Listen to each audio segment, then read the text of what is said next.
starts and never ends. Tune in, lean and feel the groove.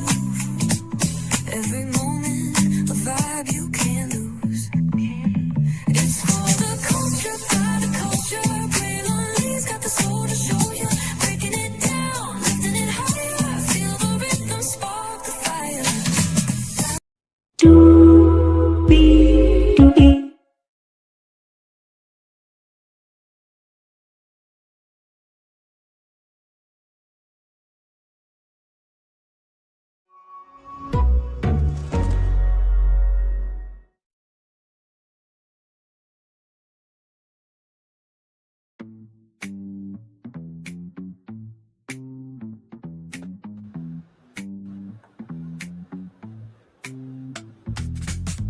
Well, hello to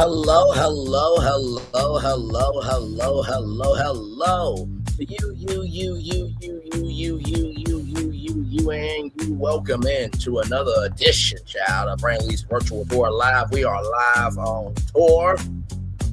And my God, today we have so much to talk about with the Real Housewives of Atlanta. Today has been quite the active day over here on our channel. Of course, our morning edition of the tour kicked off with 8 destinations. Then after that, a breaking news destination happened of the potential merger of Warner Bros. Discovery and Paramount was blocked by a judge for 14 days. That's right, a temporary restraining order has been put in place. And now the Housewives of Atlanta. So a lot going on over here. Let's get to it because higher is waiting, low is available. But either way, we got to go on tour. Yes, indeed, we do. Let me take down this iconic intro here. You see that virtual tour background? Yes, you do. You hear that virtual tour music? Yes, you do. And then there is me. Hey, everybody. Welcome in. Glad to have all of you here. Let's get to the getting and doing what we do because, my God, these women of Atlanta. Holy. So we kicked this thing off with night 2, right? Shamea and Kelli are away from everybody. And Kelli says that Shamea is hysterical and Porsche is crazy. Kelli.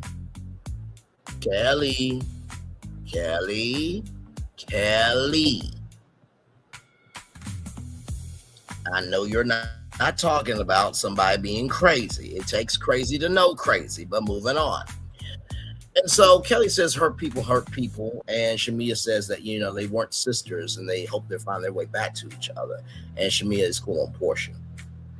I'm going to be with Porsche on this one. You brought that up at the table, and Porsche has actually been the adult all season. I have to give Porsche her credit. Y'all know I really don't see it for her. Ain't no way in hell here, there, or anywhere. But I give credit where credit is due. For you to do what you did at that table, knowing that you know the circumstances, right? You know the resources you have, and whatever the camera captures, you know they're going to use the best clip or clips to be able to make it do what it do, right? So come on now. That just wasn't right. It wasn't cool. It was flagrantly disrespectful. So Josiah and Drew talk. Josiah is Drew and Ralph's son, and Josiah made the team. So congratulations to Josiah for sure for that. Pinky is tired of Shamea and Porsche. We're tired too. Absolutely tired. You know what? I need 2 sloppy toppies to get through this damn episode. But 1 BBW to do the sloppy toppy, though. So 2 sloppy toppy burgers and 1 BBW to do sloppy toppy. Listen, that's a burger at Slave Vegan. Don't get mad at me. Listen, okay? Listen. Anyway, moving on. So, can you imagine if a man said, "Hey, baby, I'm gonna be right back. I'm gonna get me a sloppy toppy." What you say? I'm getting me some sloppy toppy. Say that. I'm getting me. Oh, I meant the sloppy toppy burger. You my sloppy toppy Glock 3000. Oh, okay. Like, can you imagine a woman going off about that? Jesus.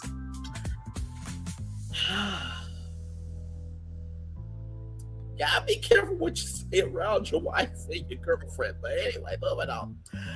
So after all that, right?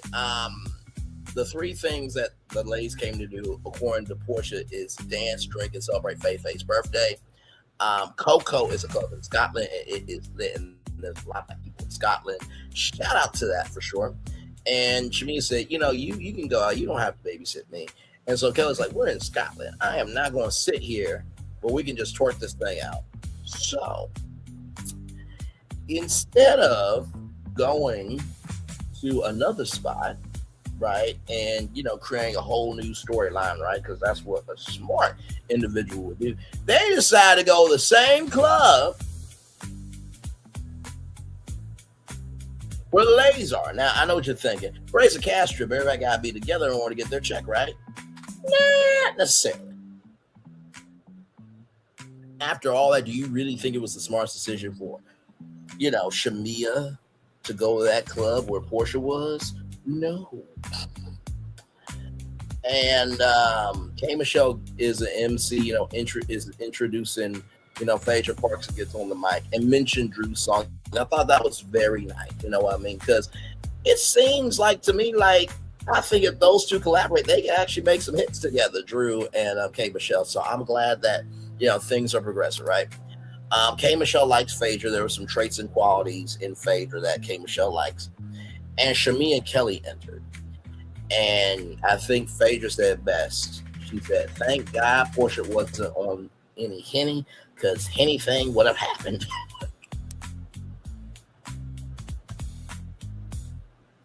This is why Phaedra Parks gets a check. She is the comedic relief on the show, and damn it, we need that this evening. So then K. Michelle shout out Shamea. Porsche is leaving. I was about to say Porky. I did not mean to say Porky, child. Listen, been a long day. But Pinky gets on the mic, right? And like I said, Drew and Angela talk. Cynthia, Phaedra, they are outside the club. They are leaving.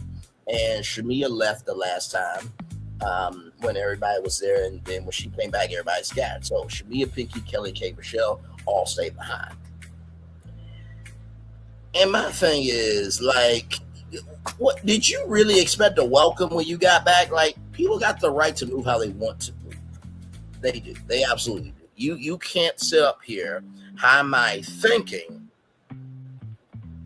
that because you said that you deserve to have love, grace, and space. No. And not to mention, too, Porsche did not sing her song at all. Porsche was gone. Cut it out. Do you hear me? Shout out to Full House, right? So it's day 3 in Scotland. Kelly, I'm just gonna say, Kelly looked like a Recall Tickle Me Elmo so hard. I'm like, what was that? I mean, damn, like Snuffleupagus did not need to die to make that for you. Snuffleupagus is beloved. We actually love Snuffleupagus, unlike your ass. Good damn. The disrespect. Hey, two people, welcome in. Glad to have you here. So then Anaya and Drew talk, right? That is Drew and Ralph's daughter. Phaedra looks beautiful. She is going to a cemetery. Y'all know she's a mortician, right? And so cemetery versus the spa. And so there's this place called Greyfriars Cemetery. And that is Cynthia, Kelly, and Shamea along with Phaedra. They're going to the cemetery. Portia's like, this issue has risen up from the dead, right? And Phaedra says, well, we can dead it at the cemetery. Nah, I'm with Porsche on this one. Like I said, I'll never see it for her, but I agree with her on this. No, she did that. She did that, and she did that fully, right? And Porsche just wanted to move on, right? And Porsche said, there's going to be some foolishness, but I'm not going to bring it. Lauren and Porsche talk, so it's a back and forth, thing from the castle to, the cemetery and everything else, right? So Cynthia told Porsche that Shamea still gets down with Lauren, but, tried to, flex off camera with that. And my thing is this, right?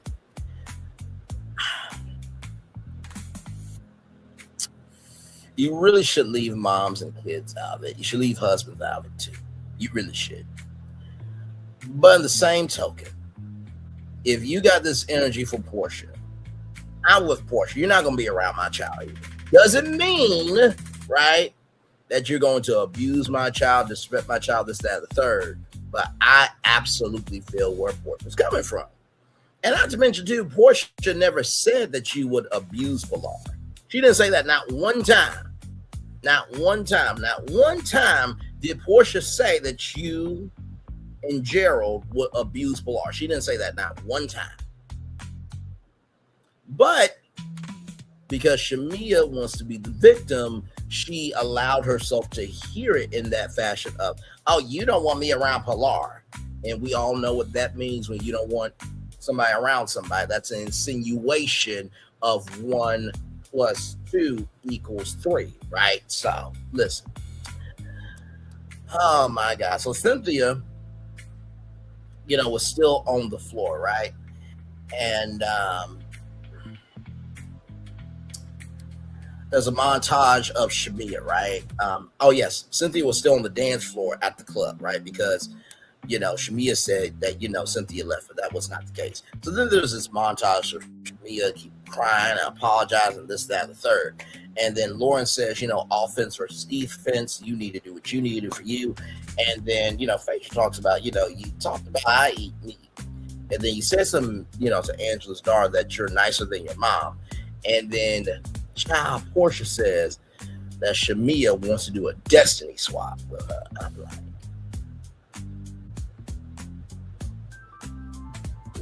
what? A destiny swap? Are you kidding me? It seems like it. To be this bogged down in genuinely hating somebody to hate somebody, that's just no. Like Steve Harvey said, the more you hate, the more your packages of blessings get sent back to sender. I want all that God has for me, sincerely, right? So then after that,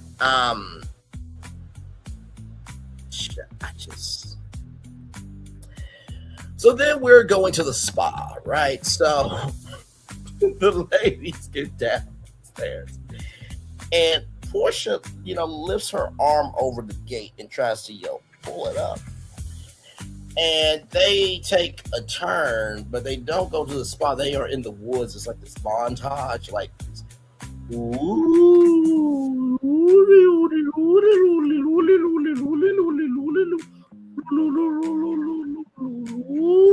Right? So I thought it was hilarious. Pinky said it was like the Blair Witch Project. I'm like, stop it. At least it wasn't The Blackening. Now, that's a horror movie I can't see, I won't see, I never will see. I protect my soul from what I consume. Okay, listen. All right, moving on.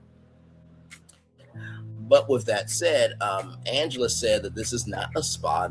These are not the accommodations I'm used to. It wasn't that bad. Okay, now should there have been, towels and everything else outside and, heated towels and this, that, and the third, so that way you guys can make it do what it do, all that stuff, so that way you won't be cold? Absolutely. And maybe that was there. We didn't see that, but you could have been somewhere a lot worse. Okay, but moving on.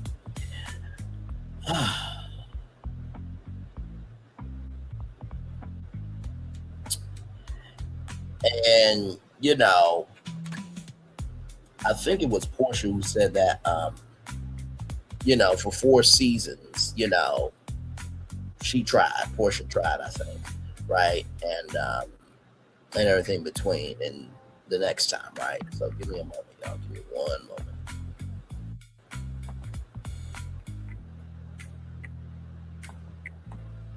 Give me one moment, so please.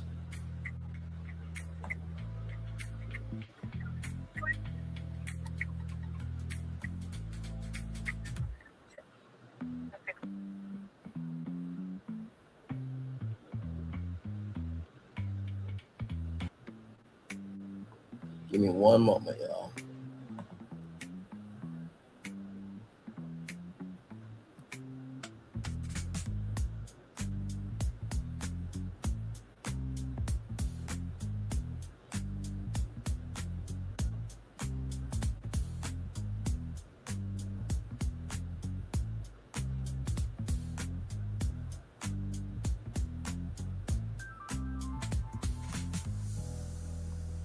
Oh, hang on, y'all.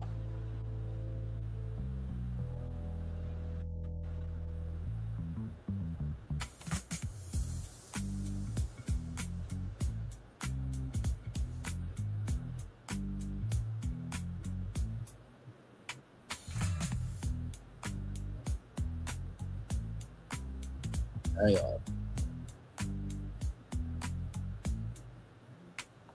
Yeah, so when Portia said that she tried, that means that she's talking about the accommodations, and next time we should go to the Four Seasons. So that's what that was. Now we are at the cemetery, okay? Now I did not know about this about the cemetery, right? But it's called Grey Friars, right? And this actually inspired J.K. Rowling to create Harry Potter because she saw all the tombstones, right? I had no idea. I thought Harry Potter was inspired by, just fantasy and just wanting to just be able to escape and become your own individual. No, it was inspired by a cemetery, okay? And then there is a statue of Bobby the dog, and his owner passed away, and for 14 years he was at his grave, right? So in addition to that, Gadavering happened where people plundered for bodies and things of that nature, and there were these two serial illers, the first Scotland serial illers, two men, and they had 16 ills, and they were hung, okay? Now, Phaedra is here for this man. He is holding on to him. I mean, it seemed like they were on a date. And Cynthia said, are we just chaperoning in case this don't work out? And so, Drew was thankful for the love that K. Michelle gave at the club. And like I said, mentioned her song before. I thought that was very nice. And so Portia, she said that there was no moment to decompress and digest what was happening, right? And, Portia really just felt like, what the hell? Like, how do you believe I should move after what you said to me, right? And when Angela talked to Shamea said, I'm ready for whatever is ready for me. And that seemed a little bit much for the ladies, right? And oh my God. K. Michelle said that Shamea wasn't hurt, who was in tears about, Portia and Shamea friendship, right? And apparently K. Michelle said that Portia never said that Shamea and Portia were on a track to be back friends, right? And Portia said that, well, you could have had renewed friendship in Switzerland. And all the ladies were like, oh my God. So obviously, where in the world is Carmen Sandiego? It's not a game show Portia Williams would do well on because, as we all know by now, okay, I have to play it. It's mandatory. It's not just feeding the hungry only on Thanksgiving. It's an everyday situation. You know what I mean? This is 265 days a year.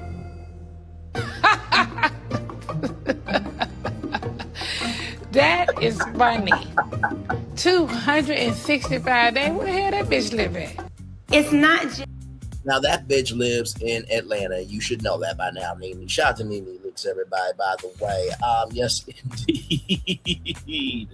So with all that being said, right, we are back at the Grey Friar Cemetery, right? And we see the first concentration camp, right?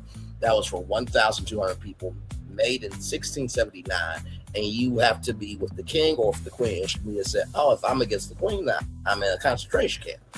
I'm like, could you not make it about you and Portia? This white man's trying to tell you about some history, and you can't get out of your damn mind for 1 minute that ain't about you and ain't about Portia. Good damn. I mean, it's just like what Kelly said of who would I call a traitor? It would be Portia. And it's like, well, it takes a traitor to know a traitor, Kelly. You lap dog, heifer. Moving on. No damn sense. So then there was an exorcist that tried to help, but then the exorcist died a week later. And then Kelly insinuates that, have you seen my ex-husband? Yeah, we seen him, but you laid down with him to make kids, so you can't really talk too much. But she said if Chulo has, like a voodoo doll, just take this pouch out, I would appreciate. I'm like, girl, are you okay?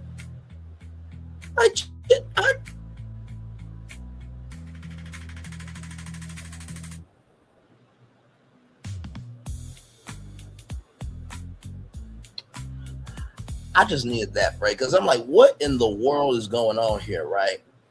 So Then after all that, Shamea and Kelly stayed behind. They didn't go into, you know, concentration camp and everything else. And Phaedra goes into it. She doesn't go deep into it, but it is dark in there, right? And they in Bravo So Pay, they put the echoes of Shamea and Porsche in the concentration camp. Oh my God. Hey, Jesus. So Kelly says that the group is taking on Portia's beef, and Portia's known for lying. Kelly, remember how he tried to talk about Britt Edie, this, that, and third? And yes, I do know about Britt Edie and her going through with her ex-husband. I believe that Britt Edie has her receipts and she will be A-okay. Britt Edie did not do anything wrong to anybody. And like I said, Team Twirl, where is Team Twirl at? They are nowhere to be found. They were stomped out, okay, that day by Terminex, the Terminex of the culture. Everybody else who was not standing for Revenge P, and you have not seen them since. They are non-existent. Okay? All right, moving on. And I'm just like, Kelly, you got a whole lawsuit where your accounts could be seized, darling. You couldn't pay that young lady her back pay. She had to sue you and won. You had to move out because you don't know how to keep your hands to yourself and you find neighbors and shit. But you want to say that Portia's known for lying. Okay. All right. Moving on. And then, you know, Cynthia's coming out of the concentration camp and everything else. And then Shamea says, ah! And scares Cynthia. Now, you know your ass was not right for that. That was frequently disrespectful. It was. Like, come on now. If somebody has a fear already, then stop it. You know what I mean? Now, listen, if you would have went in there and Portia would have just shut the door and left you in there, then you would have been crying everything else. You need to stop that ish. So then, you know, Phaedra's son gets talked about in his transition of moving on in life, and you know how hard is it to co-parent with Apollo, right? And Phaedra said that she had 2 BFs in 7 years, and Cynthia's calling BS on that. I'm calling BS on that too, because child, if I'm down with Phaedra Parks and I'm, you know, getting in with her, I ain't saying nothing. If she tells me not to say nothing, but Phaedra Parks can get it. Anyway, moving on. Phaedra Parks sleep. Okay, listen. So the ladies are 5 minutes away. So Portia found a room next door to Phaedra Parks' room, and this is where her secret birthday party is going to be. I thought that was a very nice gesture, right? And Cynthia came out in this dress, and she looked beautiful. She did that. And Shamea said, you know, Shamea felt like she can't win for losing. And Phaedra came through. She looked like Diane Carroll from Dynasty. It was a very beautiful outfit. And, you know, Portia, she looked cute. I mean, I wouldn't marry her, but she looked cute.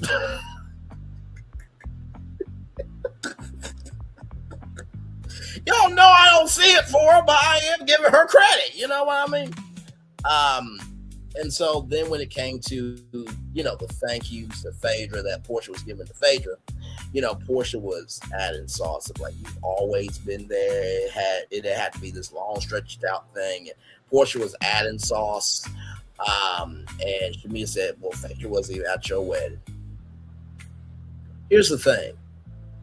People do have prior commitments, Shamea, but that don't mean that Phaedra didn't send a gift or didn't say congratulations or didn't do anything. So you don't know what she did. Once again, making a check that your ass can't cash. And Kelly said the ladies don't hang around each other off camera. How do you know that? Just because nobody wants to hang out with your ass don't mean that the other ladies don't hang out off camera. Stop it.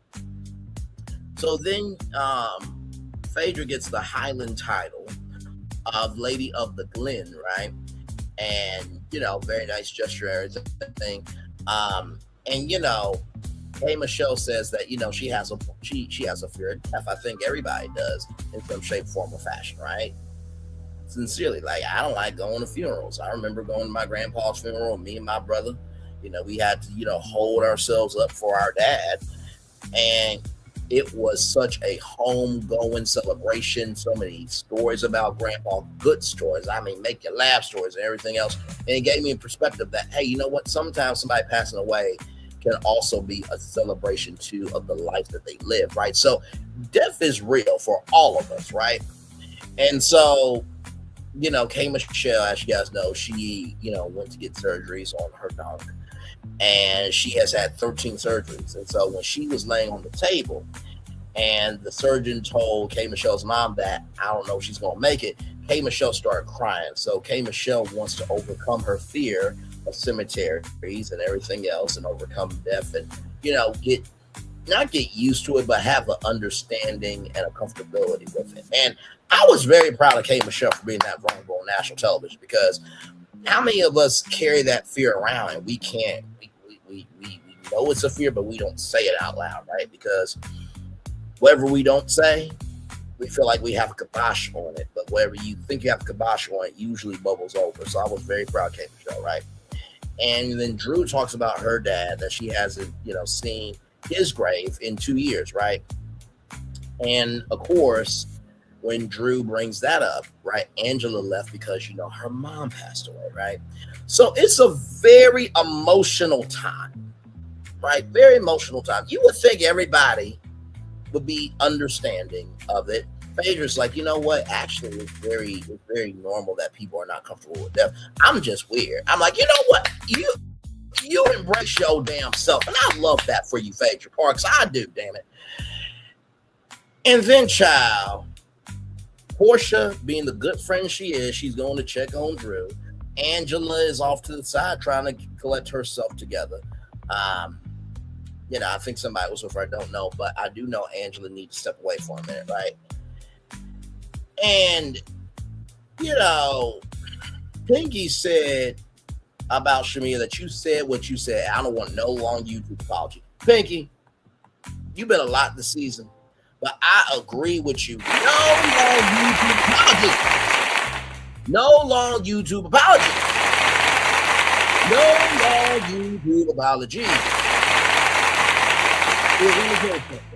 I'm sorry to everybody involved.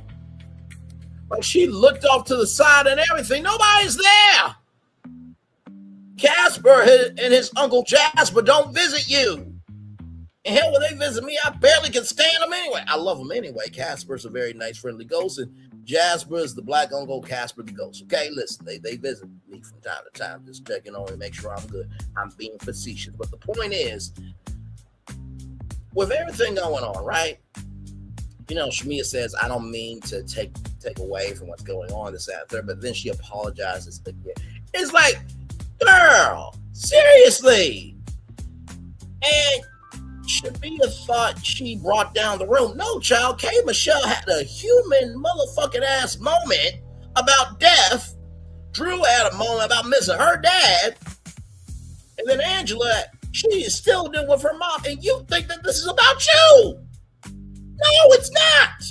People left because their tolerance level got up to a point where they couldn't take it, so they needed to breathe for themselves.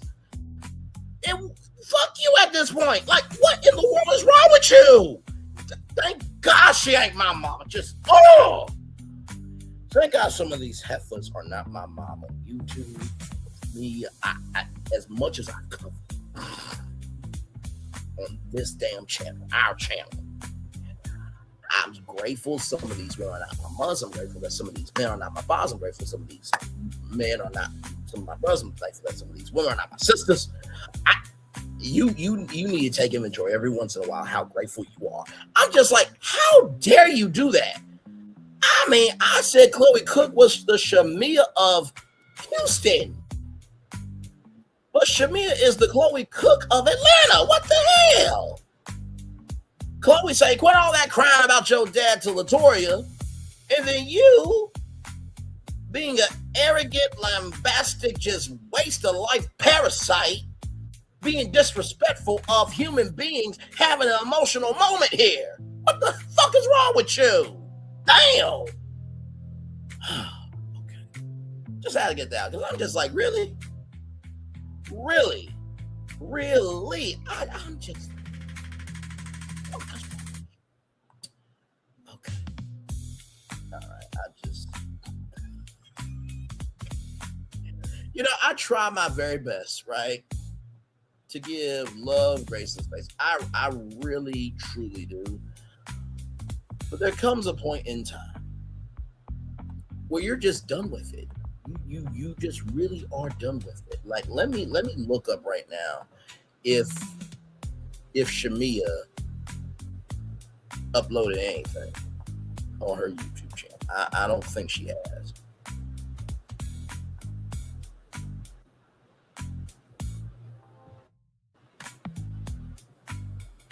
Okay, so she did What You Missed throwback 8 days ago, right? And then see when she did that apology. Wait, did she?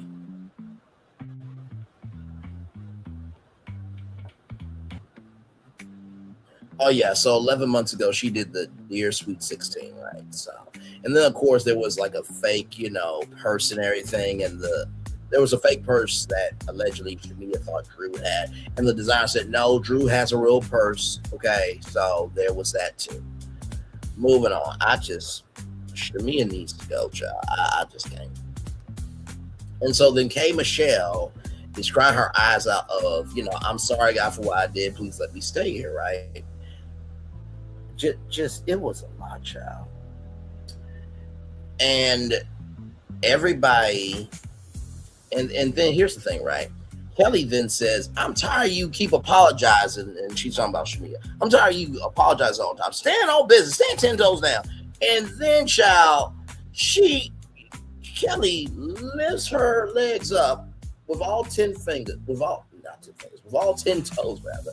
I meant to say toes, but these are my hands here, so that's why I said that. But basically says, stand 10 toes down, and her whole crack was showing.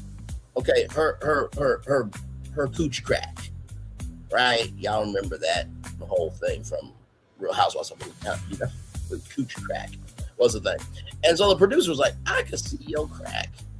And Kelli was like, girl, who cares? Everybody's seen it before.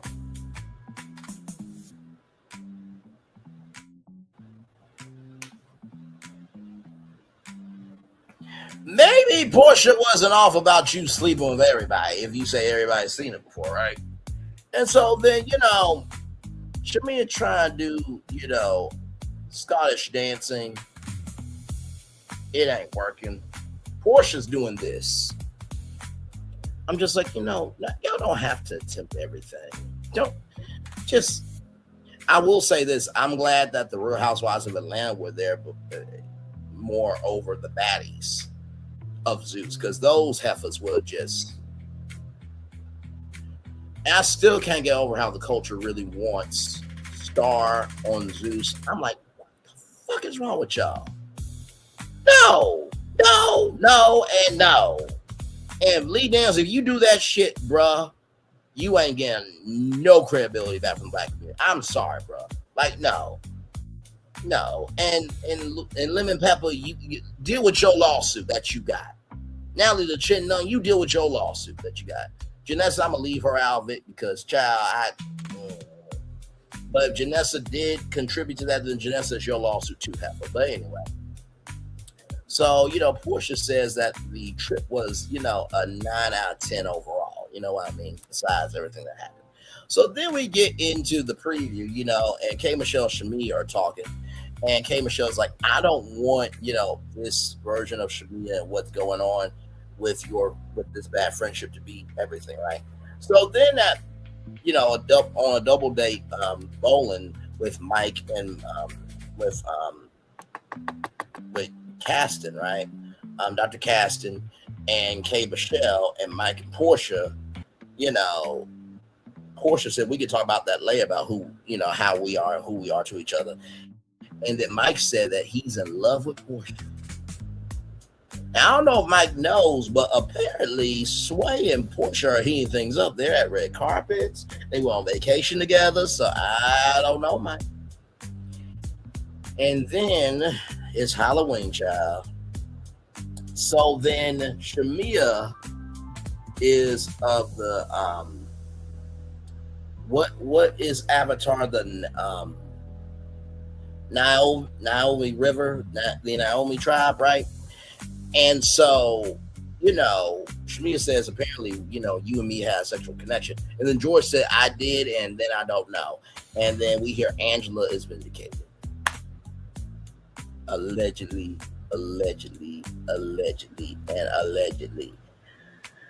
That's all I got. Did I cover everything? That is the Real Housewives season 17, episode 15.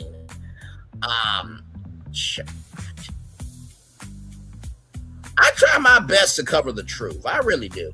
But you also got to give me something to work with too. You know what I mean? So it is what it is right now. Of course, as you all know, Porsche said a tweet with Shamea.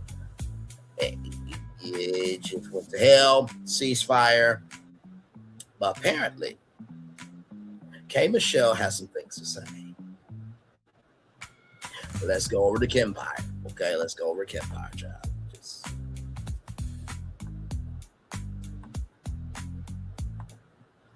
All right, here we go, y'all.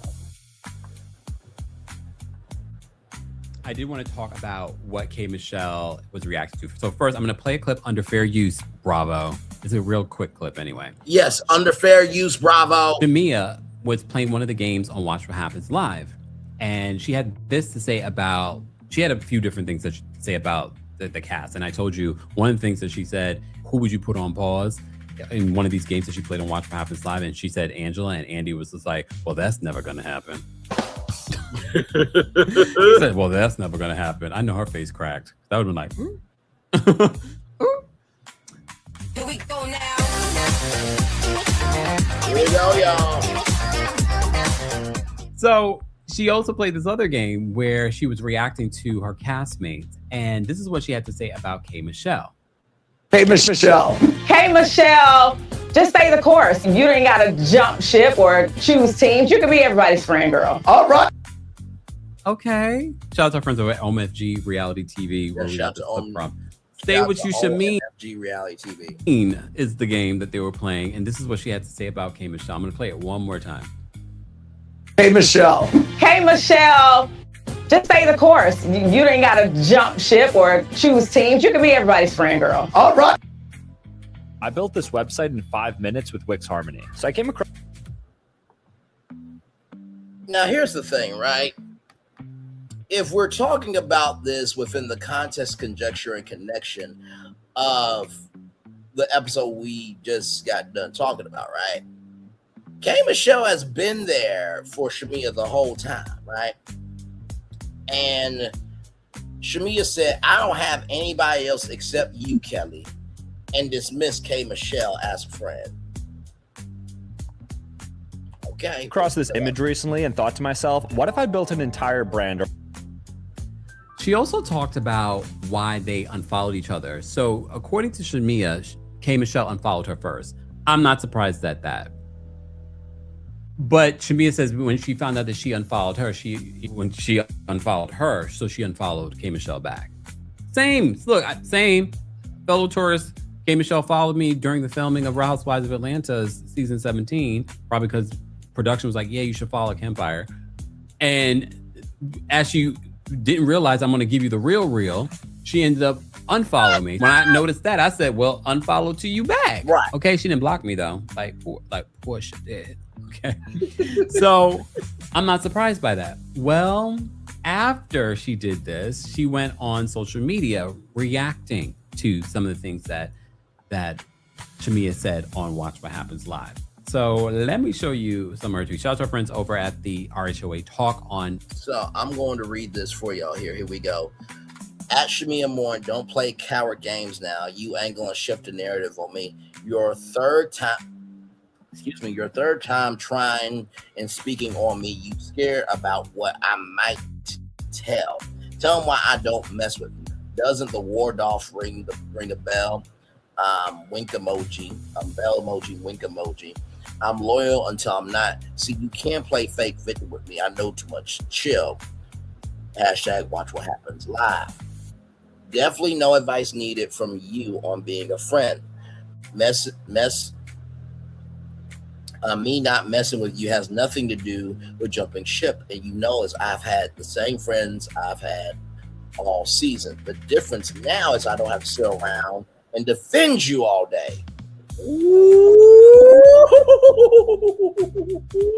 Did that narrative now about teams because you know that's not what's happening. Hashtag watch what happens live. Shamea more. Reunion needs to hurry up. Peach emoji. Oh my God. X.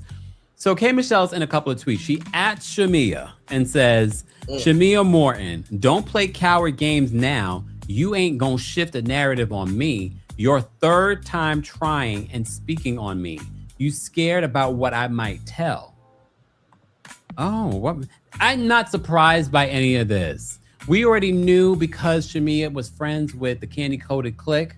Rashida got bags. We already knew that this friendship between Shamea and K Michelle was not going to last. Okay, just because of that.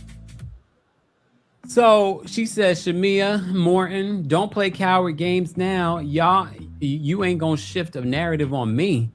Your third time trying and speaking on me. I'm actually surprised this is the first time that she's actually addressing Shamea.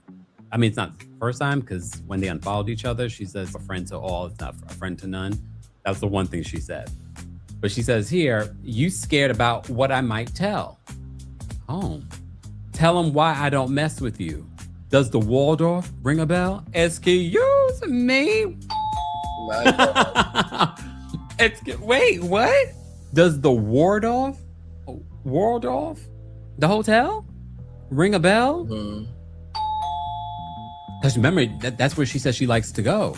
Her and Portia, apparently. That's where Portia and Simon used to, Is that where she brings her roster? Allegedly.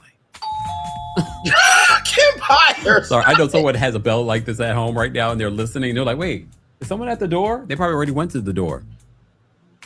She says, does the Waldorf ring a bell? She says, I'm loyal until I'm not.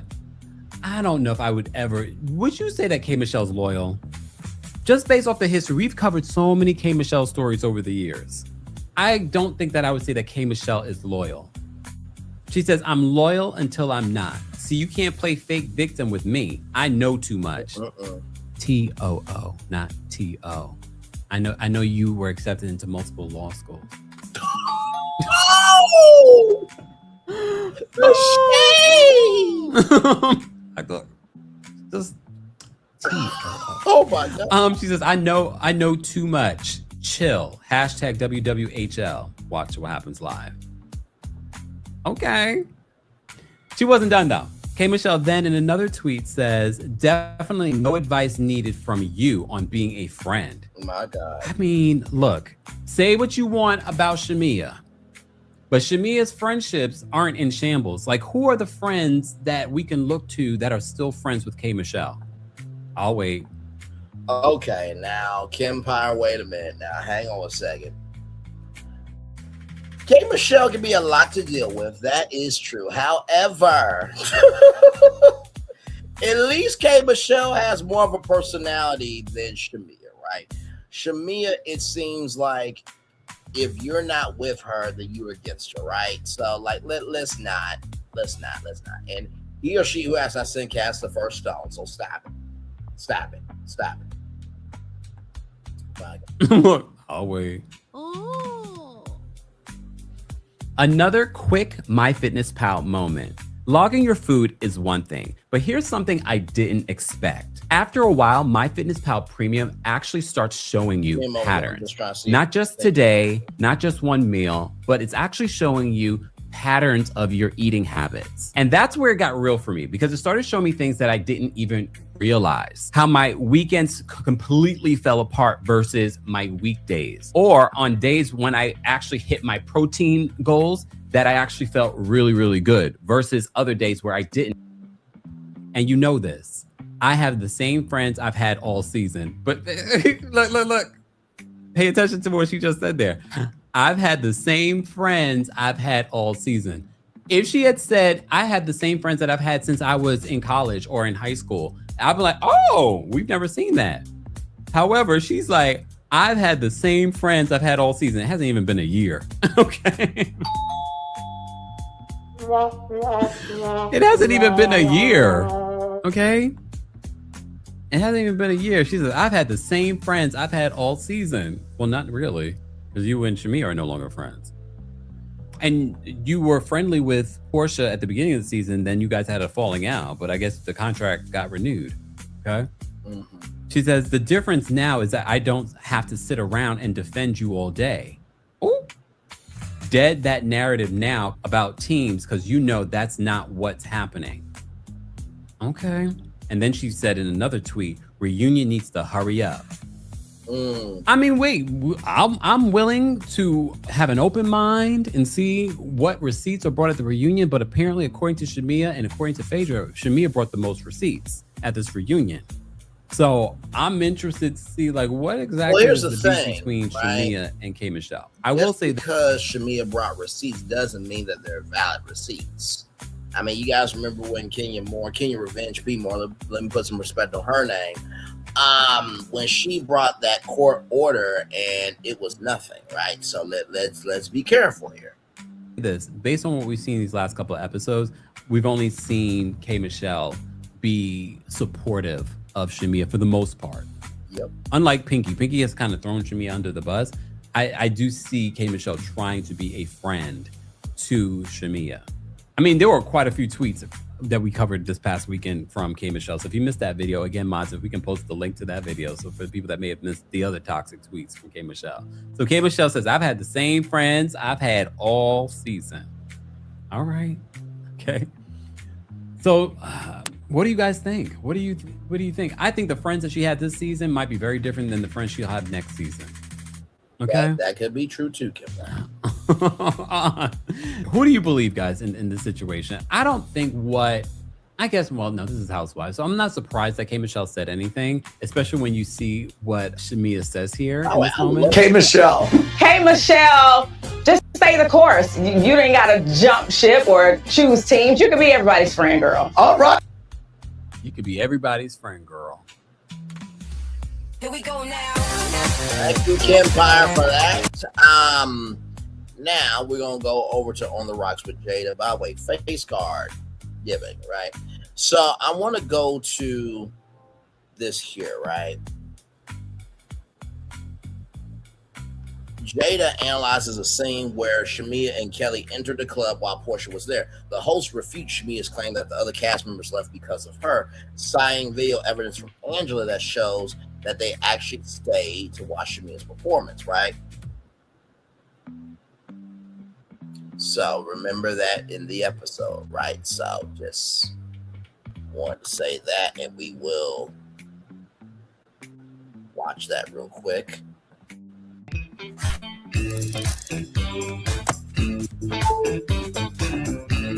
we go. Pinky and the Brain walks in the club, child. Not Pinky. Everybody like, oh, this miserable bitch. You can tell as soon as they came in, everybody was like, oh, like I hate her. I love me some Jada. She said what needed to be said. Like, after I just want everybody to get right. After you have said that about somebody's mama, do you think that you should show up? Hey, I heard I was on the wanted poster. Here I am. No, you might end up dead that night. Socially, of course. Oh, you gotta be quicker than that. Anyway, so Shamea gets the dancing and stuff, I guess, in front of Porsche. Porsche books it out the damn club. My whole thing is, I'm on the same type of time that Porsche on, especially, and you have a temper. There's no way you getting ready to say that my mama was trying to fuck your daddy with the... Why she say that man ain't got no teeth? No, you just said my mama was trying to fuck with your gummy worm teeth having ass daddy. and then you finna come try to shake your ass in front of me. You know how girls be playing in your face. Shamea is literally playing in Portia's face because she want Portia to put her hands on her so Portia can lose her spot. She's trying to trick Portia out of her spot, but it's not working. And she's getting more and more frustrated because she's not able to turn the fans against her or have Portia put her hands on her so she can get suspended. Because what makes you think you can say some ill shit like that and then come in and start dancing in front of me at the club? You must want me to drag you down by the back of your You must want me to hit one of them Monices and drag you across the damn floor, bitch, because you got a lot of nerve. Anyway, so I was cool with Portia leaving because, bitch, I'm gonna have to drag you down the hill. And if I skull drag you, then it's better to leave and be responsible than for you. It's better for you to leave and be responsible rather than letting a moment dictate your destiny. I'm gonna lose my peach and you gonna get what you want. Anyway, so then Shamea gets on the mic and she starts singing "You Never Had," taking a cue from Candy Book, child. Anyway, Shamea keeps going on the rest of this episode about how everybody's scattered.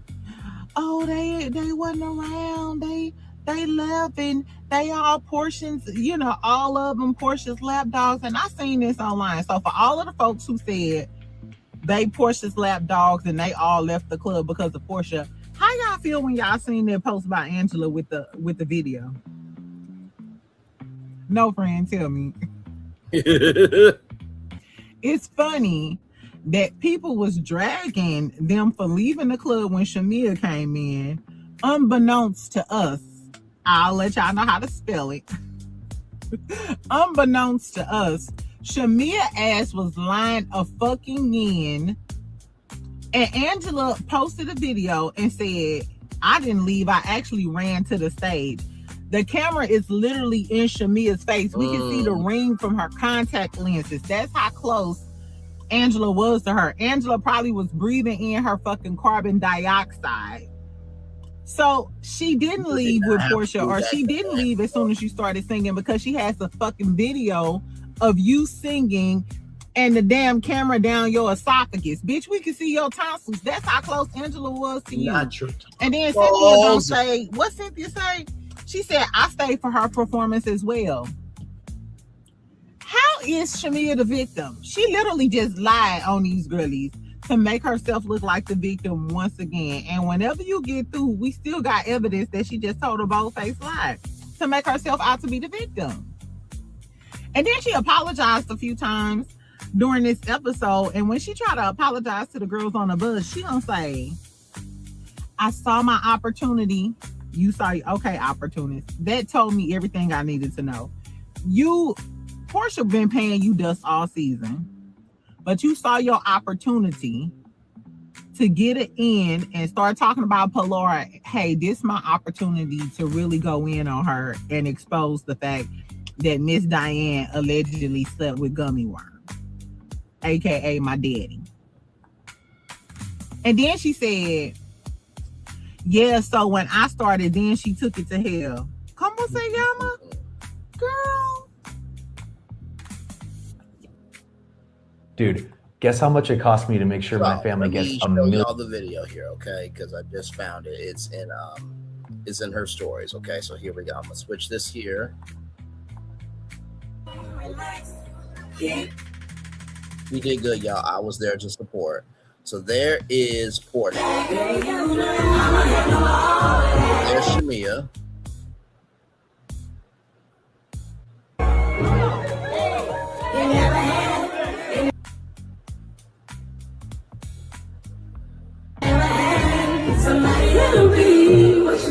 I'm guessing Angela was in the yellow. Somebody.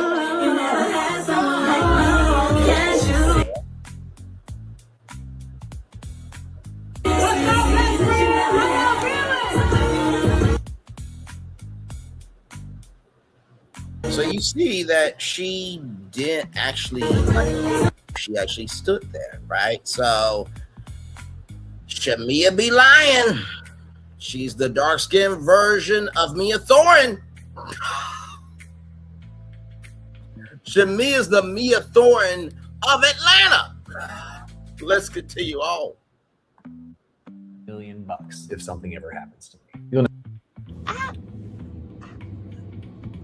Shamea fans, I be wondering, is you okay too? Do you need me to help you get a prescription? Because I know somebody that'll write you a prescription for $50. You know what? Whatever you need.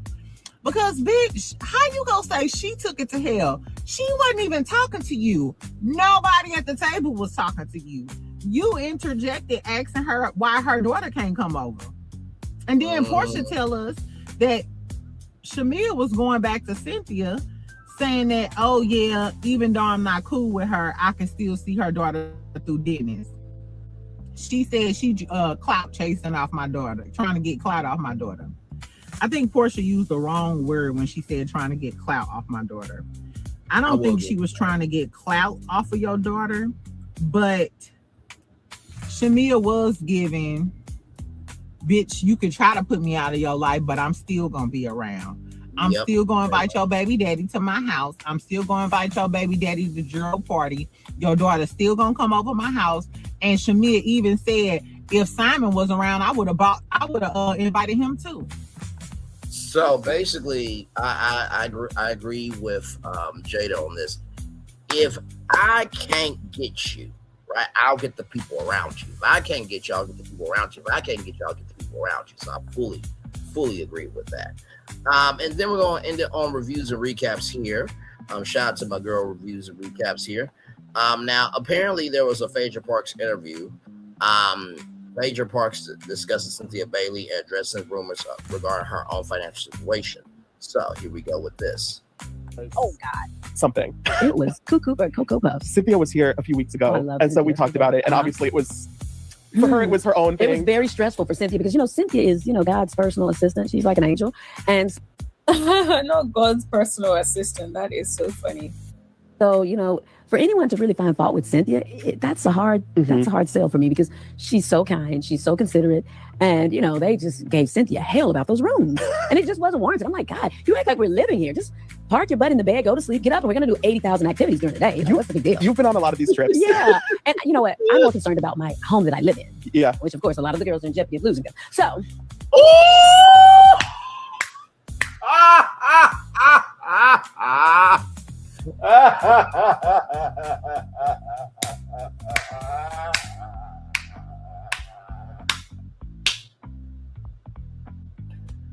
Oh my God! I caught that. I clocked it, and it's down my throat. Oh my God, that was good. That was good.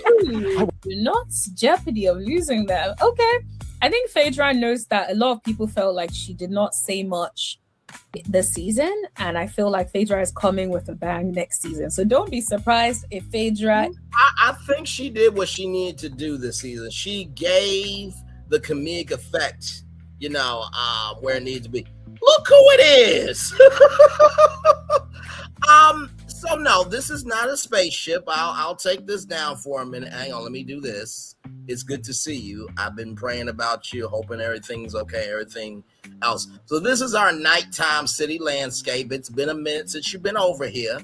But I decided to elevate the show. So that is, a city behind it. I think that's Tokyo actually behind me. So I was like, because we cover news and other stories and things like that, we just need to elevate the show a little bit, but I still got my other backgrounds. I got my fireworks background here, of course, Cinderella Castle. Then I got the fountains at the Bellagio. Hopefully I'll get to see them one day in person.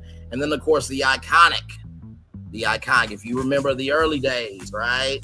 It's still right here on the highways and the byways of the possibilities of what can be. So, have I been over at 7th Avenue B? I have not. I have not. And listen, let me tell you, I've been over here covering things, okay? So, no, I have not had the chance. I believe Melody is still doing 7th Avenue Beauty. She's been going through a lot with Martell and everything else. Yes. Well, I'm floating over the highway. Yes, you are correct. I am floating over the highway. Yes. This was the original one for a very long time. Like if you go back to our early shows, this was always here. I will always say we're on the highways and byways of the possibilities of what could be. I haven't said it in a while, but still. But it's good to see you. I hope all is well.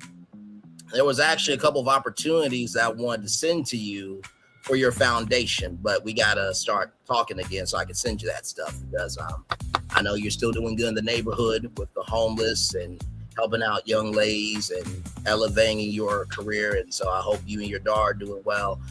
So I send nothing but light, love, and prayers to you and all that stuff. You know, listen, I'm so far removed from that sector. You were supposed to go stop Montel a long time ago. Go get your bag. Let's get to moving. Well, you know what? It is good to be seen. Like I said, all is forgiven. It is, life is way too short. We got too much going on out here. We got a president who is using his political power. Oh my God. First of all, I am so sorry. Prayers up to you. Oh my God. Child, my auntie has said people are passing away like they never passed away before. Sincerely, from the bottom of my heart, I am so sorry to you. You know, my mom gave me a prayer called the alphabet prayer. And it's got, all it is that God rearranged the letters of the alphabet to make out exactly what you need to say. So if you need to pray that prayer, pray that prayer. Sincerely, I am so sorry. There have been people losing so much. I feel like since 2020, we've been losing just as a entity of a world. But you know how I am. I'm always for people, for the good of people, calling out the bad of people, but always wanting us to win. Listen, listen. You ain't gotta say thank you to me. Listen, it doesn't hurt to be kind to people. It doesn't hurt to be kind to people. That's why I said all is forgiven. Like everybody got the right to feel how they want to feel. The main thing with me is we got to recognize the totality of each other. Just because that was a moment in time does not mean that's all of who Braylon Lee was. Just like I don't believe the totality of everybody in the world is bad. Because if that was the case, we wouldn't be in 2026. Like I said before, we got a president who is using his political capital to cause hell to the people of the United States of America. And he is using his administration to make out tasks to hurt us in every way possible. You know how I've always said the assignment is bigger than me? I've been on that path for a very long time. So I've moved on. I'm good. I am whole. Sincerely. And I actually brought you up not too long ago. One of the best things, right? When I was with 7th Avenue Beauty and Melody and all of that, I'm no longer with them because I've been on my square, my assignment, right? But when CEO Finance Queen called in and she talked about her, you know, eczema, everything else, right? I actually showed off my eczema live on YouTube. And that was probably one of the most beautiful, genuine, and soul swelling moments I have been a part of. And, you know, like I said, everything happened for a reason. The fact that I was able to be the cavalry and to showcase my support for Black women by being a moderator, by making sure that everybody was seen, heard, and embraced, and to have done it as long as I could have done it. It was a privilege, an honor, and a great responsibility. But also, too, I did 8-hour live streams. Okay, so I was able to move on, be more, and see myself advance more. You know what I mean? Sometimes you have to let go of some assignments to be able to handle assignments that, you know, definitely deserve your time, energy, and commitment. No, we are live right now. We're live on tour. Just catching up with CEO Finance Queen. So I'm still on Instagram. My phone number is still the same. So if you want to call or text me. You got me. And all is forgiven. I hope your daughter's doing well as well. I said nothing but light, love, and prayers to her too. So that's the IG. DM me, and we'll reconnect everything. So one love, much love, all love to you for sure. We are live talking about the Housewives and also just catching up with an old friend. Been a long time since I've seen that name in my live chat, but all is forgiven. Like I said, life is too short. It really is. In nursing school, very good. Now listen, I don't know if you know this, but the president said that nursing, okay, is not a degree program anymore. Personally, I think the president is a dumbass. I think we should take the nursing staff out the White House until he has to leave on January 20th, and let's see how he survives. But like I said, for real, if you want to reconnect, you are more than welcome to DM me, CEO Finance Queen, and call me. My number is the same. So much love to you. Whose side am I on? I'm on the side of black people. I'm on the side of people doing good in the neighborhood. And I'm on the side of Porsche Williams. Absolutely, I'm on the side of Porsche Williams. Are you kidding me? Are you kidding me? It's for her spa business. He ain't stopping my daughter's destiny. Amen. Praise him and hallelujah. And like I said, I know it's been a while since we reconnected, and maybe I got to earn your trust back, okay? Even though I feel like I did nothing wrong, but I said all is forgiven. If, she wants an interview, let me know. We'll set it up, and it'll be free of charge. I mean that. And when you were here, I promoted so many black-owned businesses. It was $2 million a name, right? And I don't know why you giving me the eye emoji. Listen, we can support who we want to support. Yes. Now, I know Portia has her ways, but let me ask you this, Chocolate Capricorn. If somebody...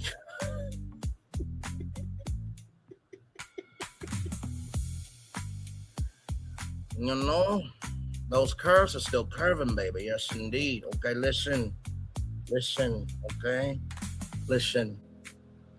You are branch intergalactic, okay? All right? I still got that voice, damn it. But no, sincerely. Laughter is good for the soul, ain't it? But no, sincerely, Chocolate Capricorn.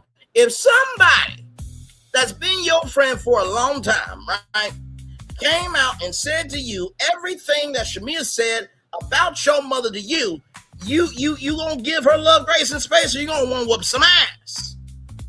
I'm just asking a question here. I need y'all quit moving the goalposts for people. Good damn. I'm just saying. Like Shamea cannot be this high and mighty and this strong in her mind not to think that people don't play about their families. Family is police. How many times have I told y'all that? There are some old school men. Let a daughter, let a niece, let a cousin, let any woman say that man abused them, where they at. But I shut the fuck up and tell me, otherwise I'm gonna take it to hell. Tell me where he at. Hey, listen. Meet me at our place. You got the pass call. I'll see you there. We're gonna be right back. If you don't think that don't happen, you must be out your mind.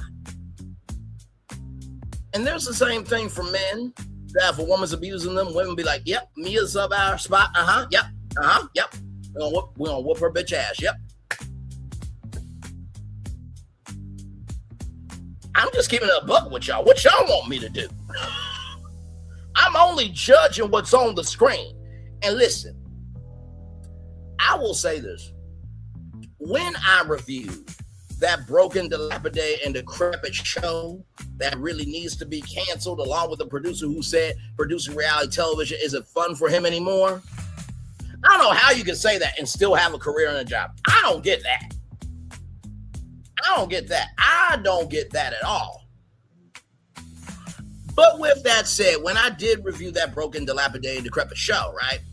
Oh, no. I'm not talking about that show. I'm talking about another broken, dilapidated, decrepit show. Basketball Wives, it lasted longer than that broken, dilapidated, decrepit show is never going to last. But anyway, with that said, when I did review that show, I covered everybody.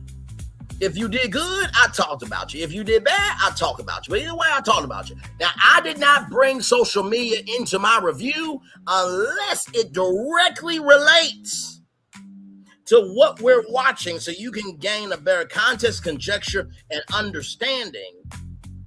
Context, conjecture, and connection, rather, to what we're watching. Okay? Shamea talked bad about Angela to her own daughter. I was like, wow, you're saying that you're nicer than your mama. That was our line. It was. It absolutely was. Now, I'm beginning to think that Shamea is the dark-skinned version of Giselle from Potomac. Because at this point, I think Shamea will be happy if a drink was thrown in Portia's face. Yeah, Giselle, I didn't forget about that shit. No, I did not. Just like your forgettable G&A line that ain't got no fashion on your website. Joggers. Spring, summer, fall.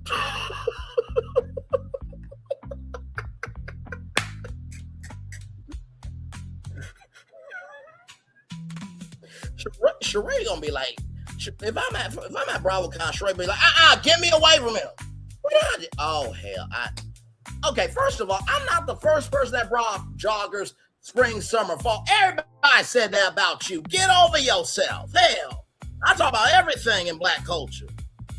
I just do this Bravo thing for my viewers because I care about them. And they watch it, so I watch it with them, and we have conversation about it.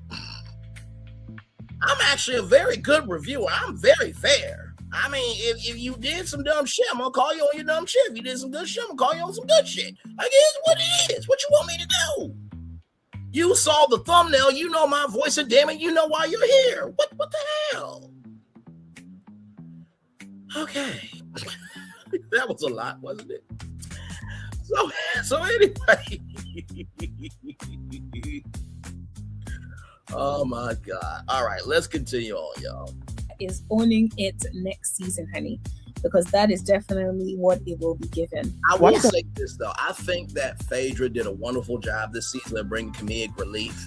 And like I said, the real reason why I watch this show is not just because of you guys, although I love you very much, you know that, but I recognize my media brain can really expand and expound on a lot of things, right? And so I try to look at from a, reality, TV point of view, but I also look at it as, okay, would anybody I know in Little Rock, Arkansas get away with this behavior? Would anybody in Ohio, where I live, get away with this behavior? And then I add that to the show because most of the time with these reviews, it's fandom based. Some people are going to do a Porsche positive review. Now, there's one content creator that ain't going to go nowhere where somebody going to talk mean about Porsche. Porsche is a public figure, you damn heifer, okay? And people don't like Porsche, that's their right. What? You gonna do a copyright on everybody who don't like Porsche? The hell wrong with you? Porsche does wrong sometimes, and she gets called out on that. Like, how can you be upset that people have the right to say what's on their mind? Did we not fight for the First Amendment for Jimmy Kimmel? What the hell? Hello? Like, right is right and wrong is wrong. I don't know how I roll by now. Do what you say you're going to do, right? And just because you don't have the best resources to give doesn't mean that the resources you have is not worthy to somebody. Like I said before, when everything you have may mean nothing to the world, okay, it is what it is. But when somebody gives you a piece of their everything, that should become something to you. I'm old school. You do right by me, I'll do right by you. Now, if you do wrong by me, be thankful to God that I've evolved to recognize that I'm going to keep doing right because God only blesses by me doing right.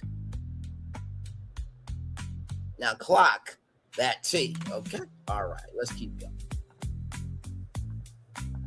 The home tour video that you did recently, your house is beautiful. Thank you. And you did that whole renovation yourself, right? Well, I supervised. Not with the hammer and the I nails, wasn't with but, the hard hat.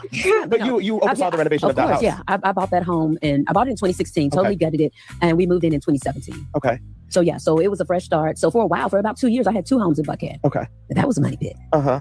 And nothing went in foreclosure. Like, Ooh, you didn't have to do Angela like that. Oh, Lord Jesus.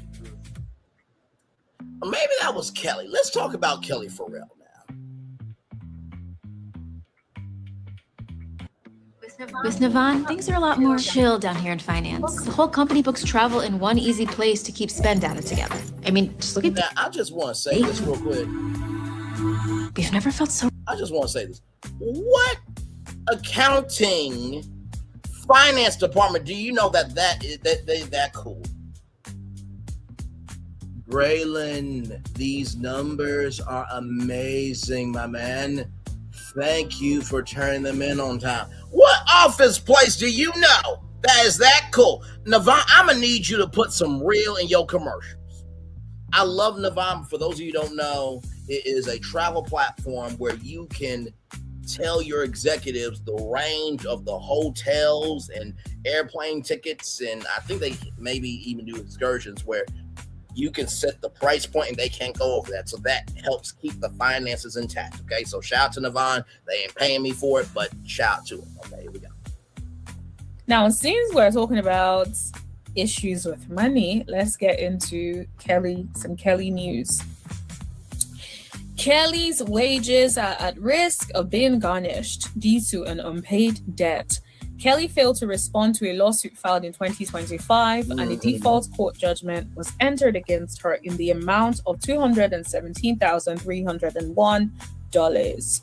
The judgment continues to accrue interest each day. Oh my gosh. Kelly, sort it.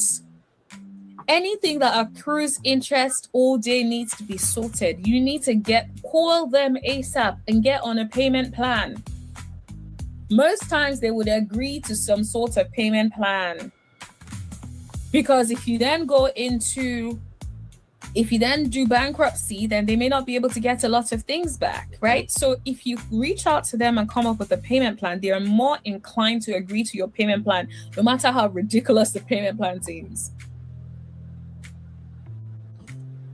Kelly's creditors also issued subpoenas to several banks to determine whether she has funds in her accounts that can be seized. Oh my gosh. The person did not let it relax at all, honey. A rep for Kelly tells TMZ this matter stems from a business loan that Kelly and her ex-husband obtained over 5 years ago whilst married. The rep claimed the matter was addressed during the divorce proceedings, where Kelly argued Mark should be responsible for the debt. Mark denies Kelly's claims. Here's the thing. Even if Mark is responsible for the debt, not saying that he is, even if he was, then you show up to court and present that and let the courts know. But Exactly right. Now, here's the thing, right? With Kelly, there was a whole lawsuit with this young lady. I believe she was like 19 years old at the time. I want to give a shout out to Sky by Nature because I saw him cover it first, right? And this young lady didn't get her paycheck, had to fight for back pay. Apparently, Kelly Farrell doesn't use Toast, doesn't use QuickBooks, doesn't use Square, the business, payment system, you know what I mean? Or systems. And she won all her back pay. And Mark said that is Kelly's name on the bill. And I'm with reviews and recaps. If you are not responsible, you go down to court and you prove that. If you don't, that's a default judgment on your ass. Right? And she want to call Porsche crazy. Okay, Jeff. Well.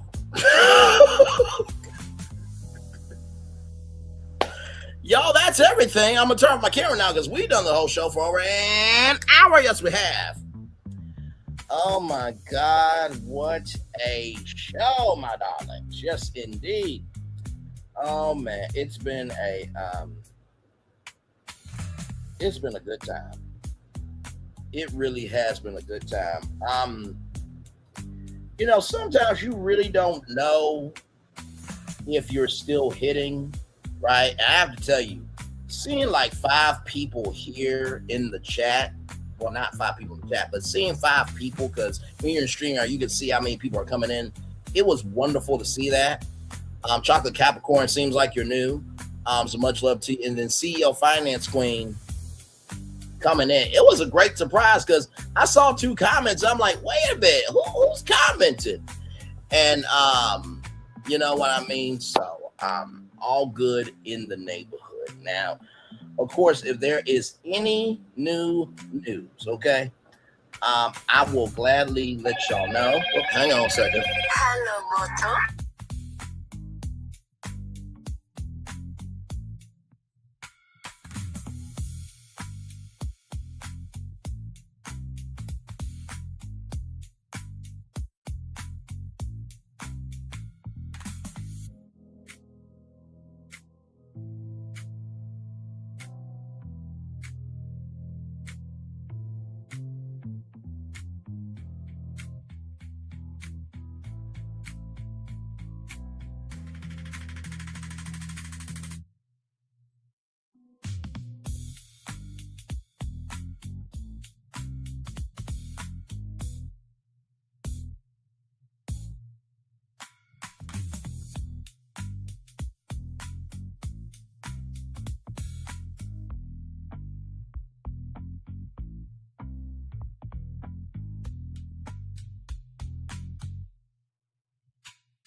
Child, I just, girl. Listen, I get that other people got a job to do and stuff, but it just, no, and no. I just don't get it. I just don't get it. You know what I mean? I'm sorry, y'all. That was a call. So I may have to push back my show a little bit at 6 o'clock. Oh my God, this is probably just, I'll deal with it and then just move on. Okay, so just oh, wait, shut up. Anyway, don't worry about me. Okay, and now Ro is live. Okay, we're gonna go Ro. Who is live right now? We're gonna go to Ro. Give me a moment. Okay, we're gonna go to Ro. All right, give me a moment, y'all. Okay, here we go. Here we go. There we go. Okay.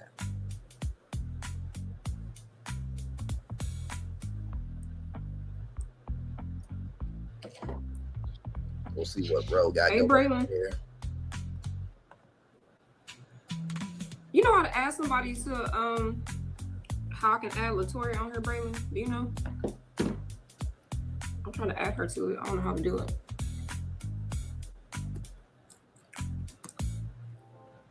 Hang on. Hey y'all. I'm trying to add Latoya. If I can't add Latoya, I'm about to go to Instagram.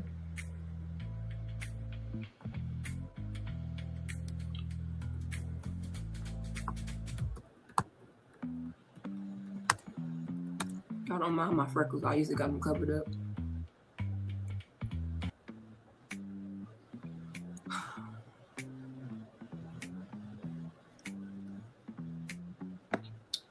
If I cannot add Latoya, I'm about to go to Instagram. Even though I don't want to go over there.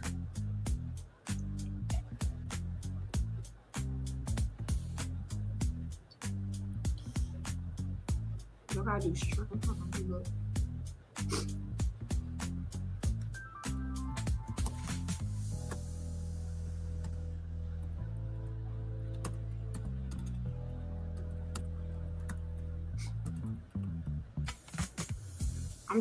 I'm just on YouTube right now, but let me try.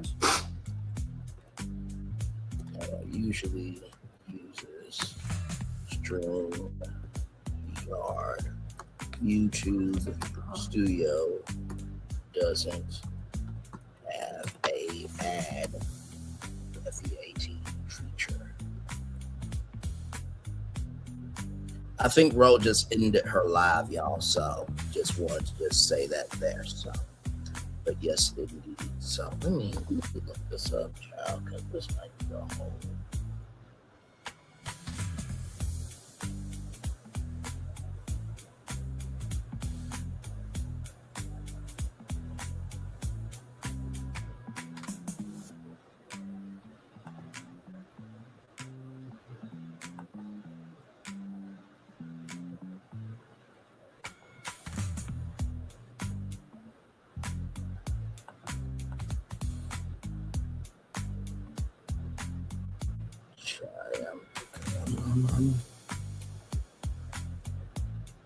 I'm just looking, child, at something that I designed.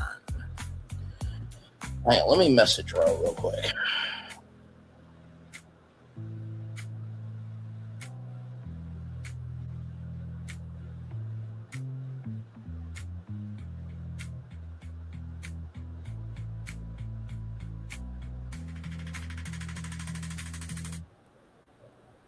Let me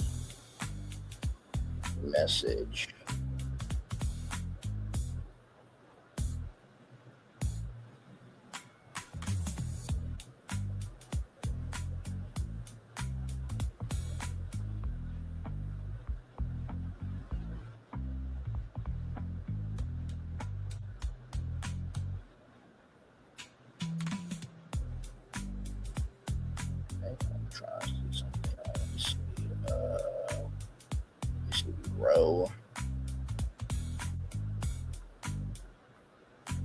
Hey, just know that YouTube Studio doesn't have a ad feature. I would just have to let you know. Doesn't have a ad feature. But StreamYard does, where you can add people to your stream. Just text me on IG and I'll send you a StreamYard link sometime this week and I can go into StreamYard and help you out.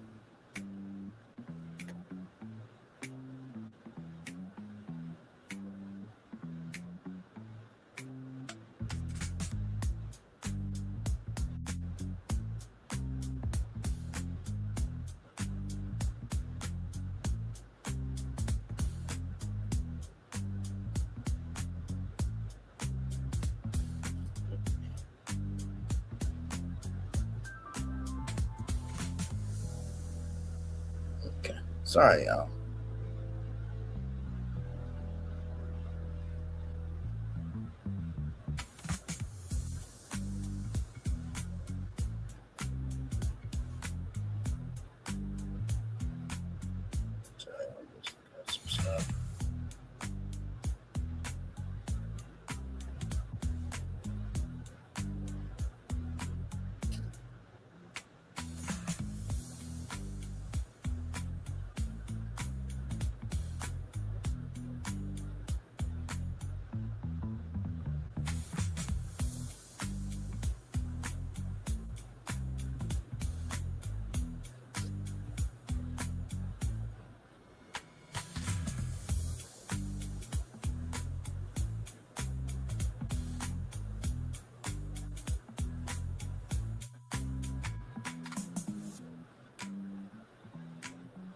Man. Oh my God.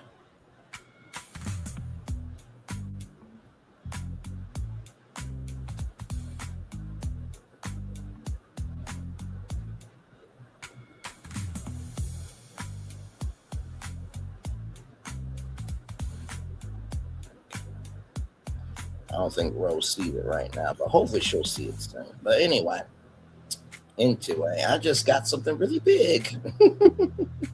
Like, yay, something worked out. Oh, wait a minute. Okay, Rose is back, apparently.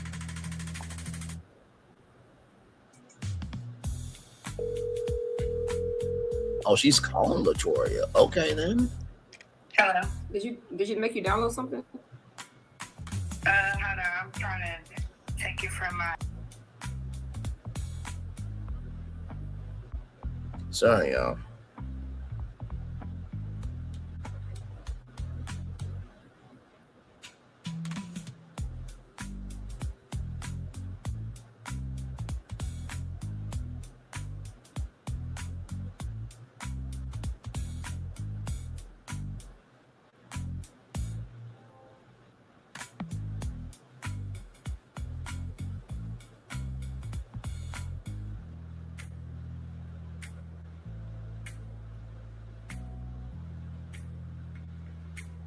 Let's see. Y'all auntie on the way. That's what she told me to tell y'all. We figuring it out right now. Hold on 1 second.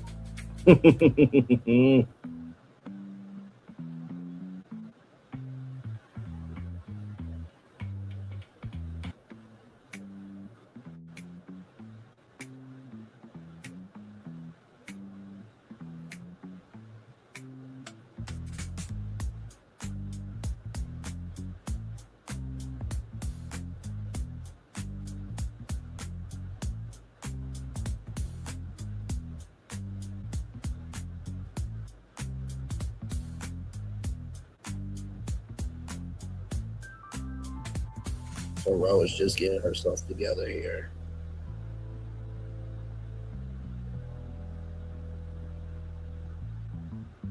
I still cannot believe Kai Cenat went to Hendrix College in the only Conway, Arkansas, representing my state very proudly. Just amazing. So we're just waiting for Ro just to see what's going on here with Ro, of course.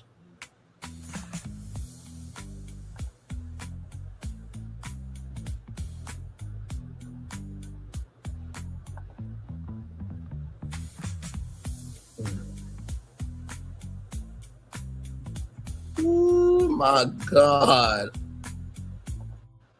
Oh, sorry, I just saw Chick Chat with you thumbnail. I'm like, that poor dog. I just.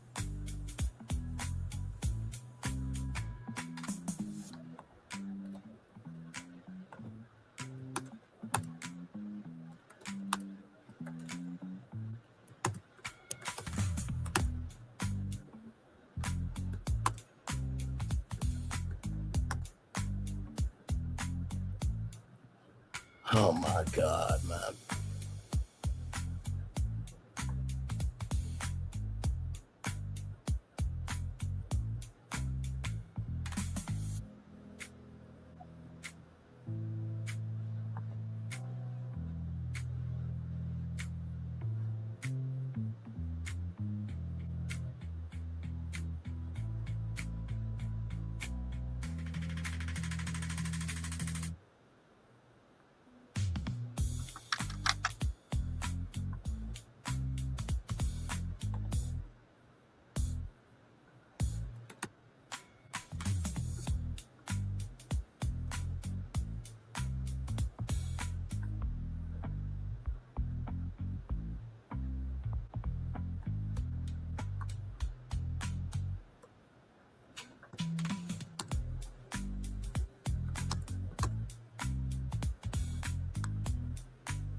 Hey, one person welcome in. We're just waiting on Rose. She paused the video.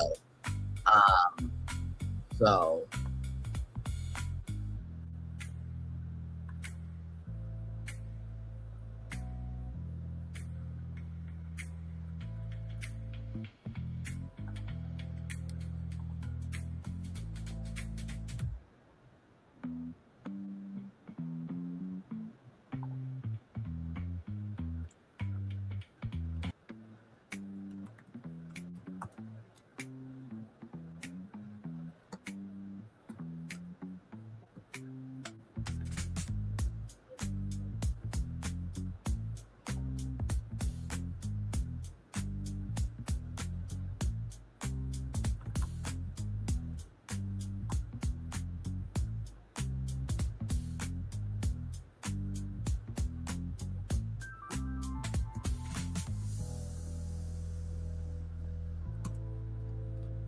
hang on.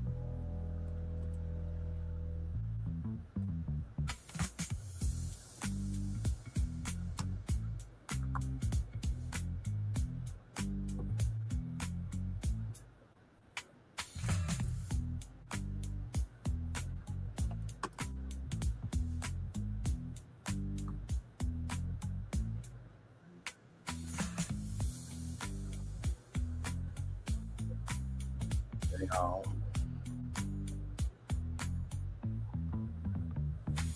Custody.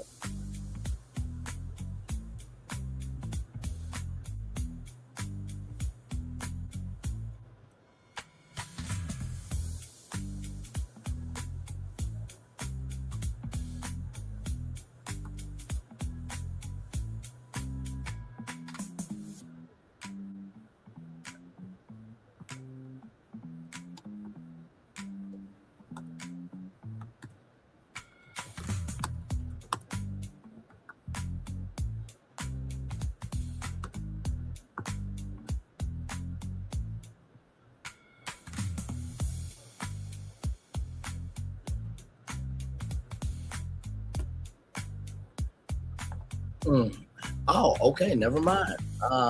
This deal is unavailable. Okay, never mind. I guess she ended the live chat. Okay. Let me turn on my camera now because we've done the whole show once again for a whole hour. Yes, we have.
My God. We're going to take a little bit of a commercial break. We'll be back right after this. We are live on tour. Like, comment, share, subscribe. I'll be back right after this. Roll it, everybody.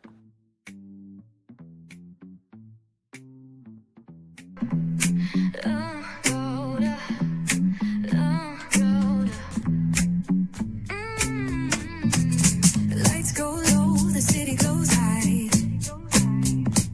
Stories untold under moonlit skies. Brave lonely, got the vibe, got the flow for the culture. Yeah, you already know. Turn it up, lean back, feel the breeze. Late night truths drifting through the trees.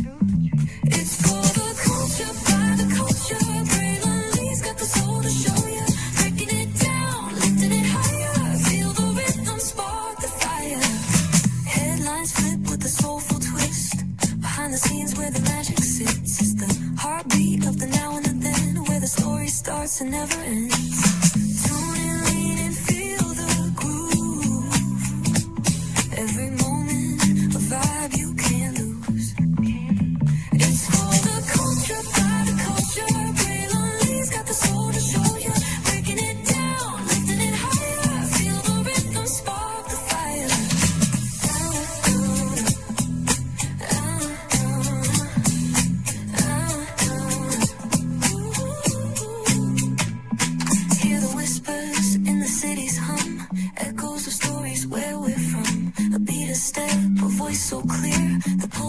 us, it's all right here. We got soul, we got flavor. Every moment is a savior. Every experience is an overcomer. Turn it up, feel the glow, let the rhythm flow. Spotlight shining, we in the zone. This is the place where the culture's grown. Stories untold, now they're coming alive. Braylon Lee got the vibe tonight. One thing to know and two things for sure. Higher is waiting and lower is available. But either way, we gotta go on tour. It's Braylon Lee's virtual tour, where the culture makes its move. Feel the love, feel the truth. This is us, this is you. From the unknown, the unembraced and more. This show, this brand, and the possibilities of what can be is all here for you. I'm just a kid from the rock, trying to be a rock for people, trying to make it best they can to become. Being moved is a creator of power to lift up all of us, not just a selective few. For the culture, by the culture, here we be. Braylon Lee, bringing life to your screen. Feel the soul, feel the truth. We're free, trust and believe. It's entertainment, news done our way with. Braylon Lee, spotlight sharp like a diamond shine. We see the stars, but the stories align. Deep in the soul, where the heartbeats find. The pulse of the people redefining time. And just a pro tip, people have to earn the right to hear your story, but in addition to that, people have to earn the responsibility to be a part of it. Just because we are not seen by everybody doesn't mean we are not been seen by who needs to see us. Noise equals attention and sound equals purpose. Anybody can be a creator, but it takes a somebody to be an artist.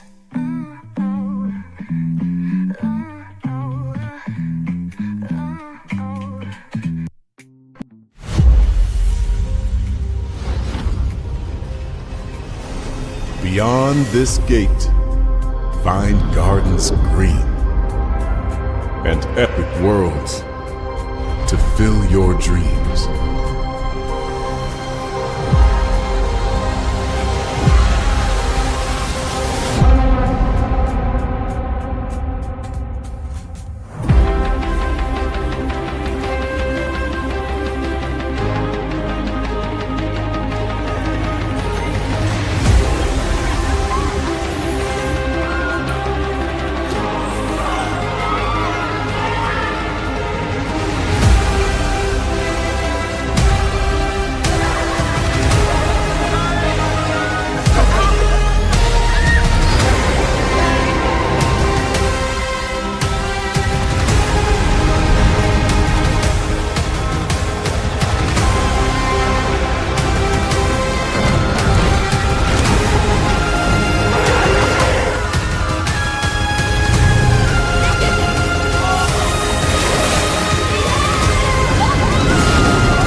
There's really no secret about our approach. We keep moving forward. With the hope that it will be a source of joy and inspiration to all the world. In Disney's 102-year history, there have been many defining moments and countless achievements. Today, we celebrate another thrilling moment, the creation of a spectacular new Disney theme park resort coming to Abu Dhabi.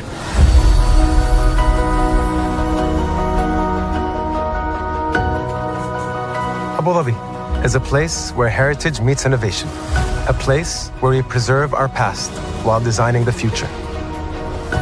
Bringing a Disney theme park resort to Yas Island, Abu Dhabi, marks a historic milestone in our journey as a global family destination. The 7th Disney theme park resort destination represents a new frontier in theme park ambitions. Our resort in Abu Dhabi will be the most advanced and interactive destination in our entire portfolio. The location of our park is incredibly unique. It's anchored by a beautiful waterfront, which will allow us to tell our stories in completely new ways. Ultimately, this project will be a celebration of what's possible when creativity and progress come together. What we are creating with Disney in Abu Dhabi is a whole new world of imagination and experience that will inspire generations across the region and the world. This collaboration represents a powerful fusion of Disney's unmatched legacy in storytelling and mirrors commitment to bringing world-class entertainment to our guests. Abu Dhabi's vision for the future is to create a legacy for generations to come. Disneyland Abu Dhabi will be authentically Disney and distinctly Emirati. An oasis of extraordinary Disney entertainment at this crossroads of the world. It will bring to life our timeless characters and stories in many new ways, becoming a source of joy and inspiration for the people of this vast region to enjoy for generations to come.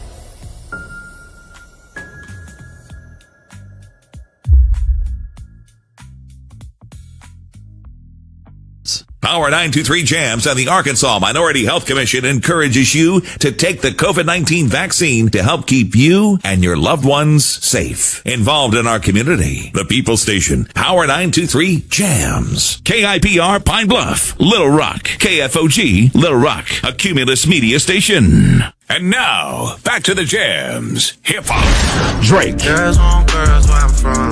Yeah, well, girls want girls R&B. J. Howell. Just 'cause I love you and you love me. And now, bumping back-to-back continuous music with another fresh new jam. Heard here first on the People Station, Power 923 Jams.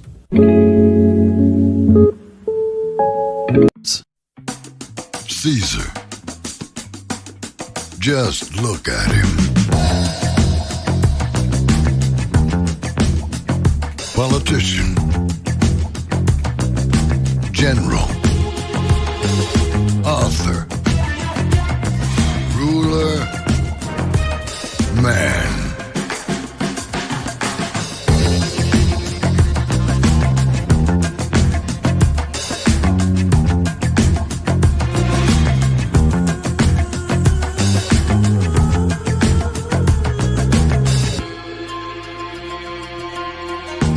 Legend has it, he's not only stared into the belly of the beast,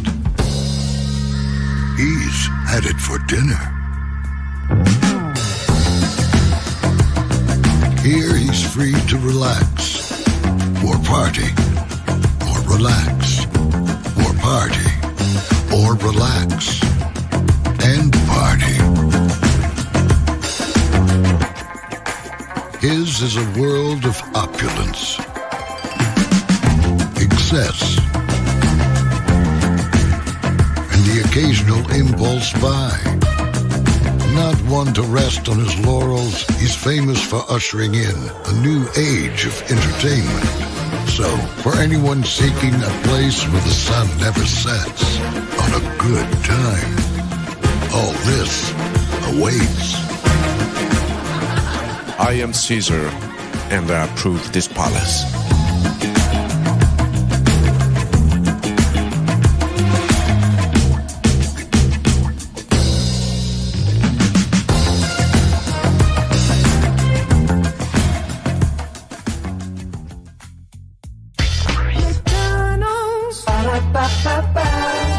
I'm loving it. McDonald's, ba-da-ba-ba-ba. I'm loving it. McDonald's, ba-da-ba-ba-ba. I'm loving it. I love you so much, I tell you thrice. Welcome back into Braylon Lee's virtual tour live. Glad to have all you here.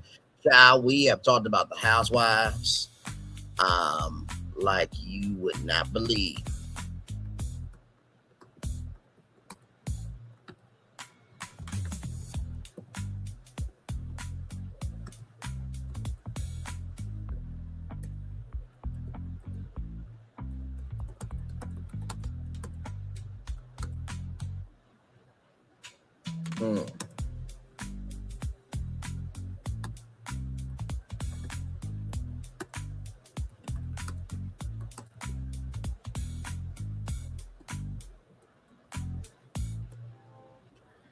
Oh man, oh man, oh man, oh man. Whew, what a show, what a show, what a show. 3 shows in one day. You know what I mean? Man, I gotta tell you, I just I think the most I could probably do is 3 shows on a day. 4 is pushing it. 4 is very, very, very, very much pushing it, right? Like to do 4 shows a day is a lot. But you know, the 3 shows I do stagger them, you know what I mean? It's quite interesting because I know for our audience, you know, y'all know my times and when I go live and stuff, but I also know that you guys only want me to be on live with you all when it's the truth, you know what I mean? Well, not just when it's the truth, but also too, you want to make sure that I'm not wasting your time and you're not wasting mine. You know what I mean? I'm not going to come up here with just something just to be talking about something. Like today when that Paramount news broke out, I'm like, oh my God, my God, my God, my God, my God, my God. Today we got to talk about it because everybody been saying, oh, this Paramount deal's so good for Hollywood. It's going to open up so many more doors and this, that, and the third. It's just like, child, stop. We all know that this deal is ish and it should have never happened. I think that the Ellisons will eventually pull out of this deal and they will have to pay a lot of money to Warner Brothers. And with that being said, I feel that, you know, Warner Brothers could make a huge cash cow off of this and they could invest it into, you know, other, you know, mergers and acquisitions. Now, if that does happen, I'm just going to be real about Warner Bros. Discovery needs a creative director. Okay? I'm just going to keep it up. Every media company should have a creative director of like, hey, before we do this decision that could really bankrupt our company financially and creatively, should we do this? Do you have a plan for us? Let that creative director go do the work and then come back with a plan. I think that should be every media company. Just keeping it a buck. A lot of companies will avoid a lot of ish.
Oh.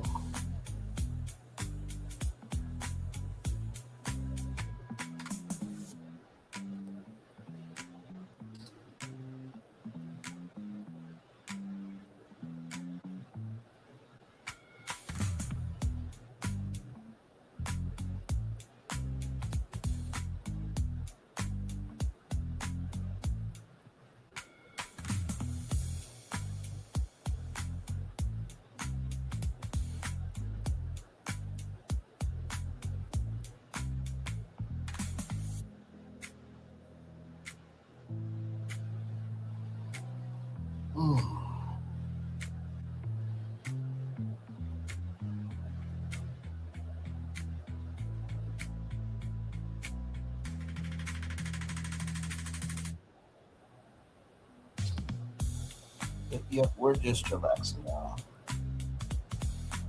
Just chillaxing, just chillaxing, just chillaxing. Oh, man.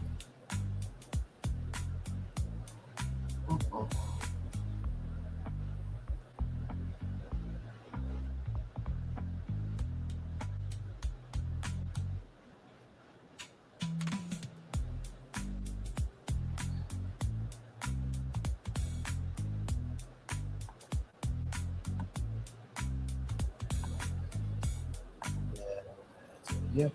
At 2 hours now, so we'll probably end at around 2 hours and 3 minutes.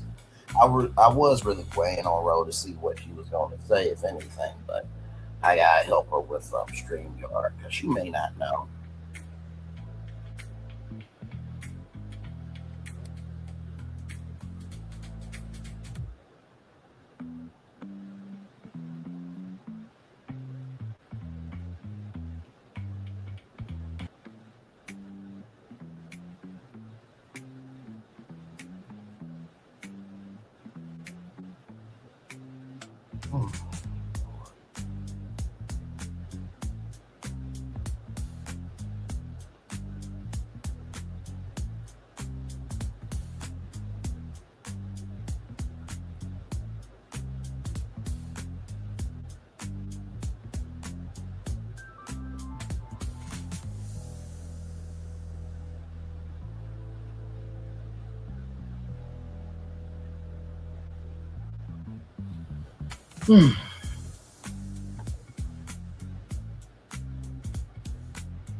But yeah, we're chillaxing, y'all.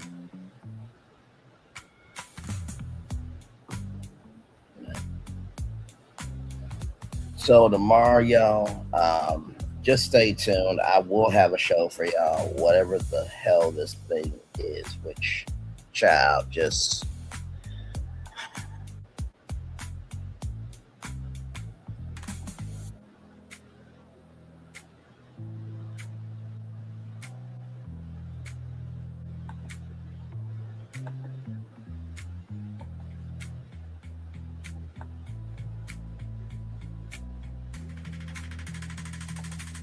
Oh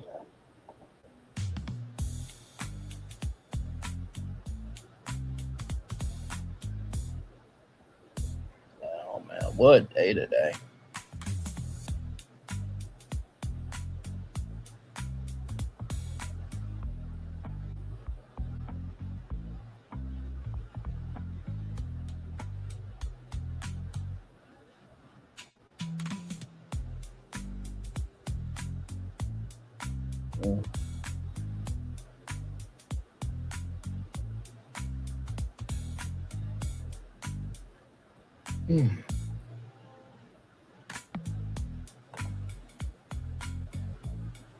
One more minute, y'all, and then we'll do the daily motivator, and then we'll head on out.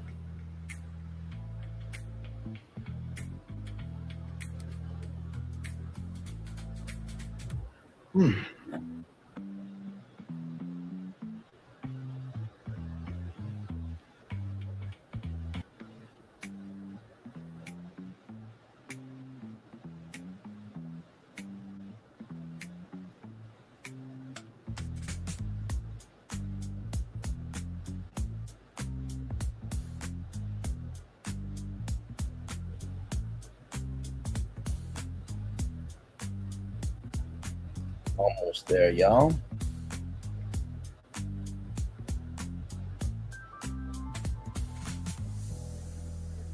All right, we are there, everybody. Yes, indeed, we are there. All right, let's get to a daily motivator time, everybody.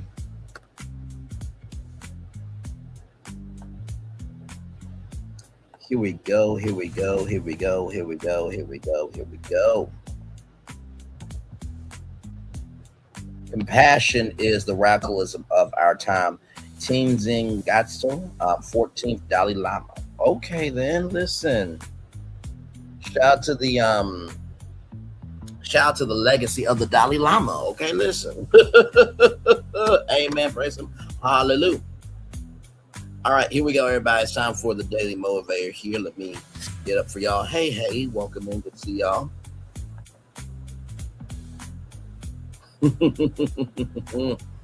All right, it's time for the daily motivator from Monday, July 20th, 2026, the long game.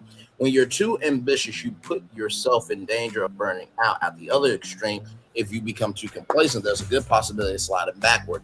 Aim for somewhere in the middle. Push yourself to do more, but not so much that you endanger the progress you've already made.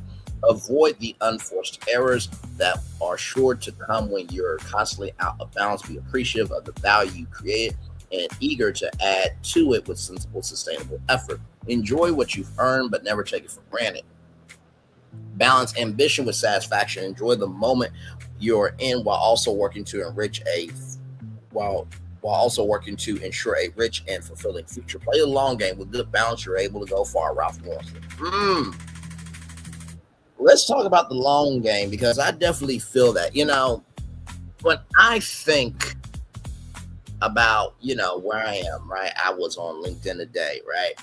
And one of the things that happens on LinkedIn is you get notifications of like who has seen your profile and stuff. And child, my profile was seen by Essence. Okay, now I told y'all I've reached out to somebody at Essence to talk to them. Okay, but in the same token, it could be somebody else, right? Because I've been covering.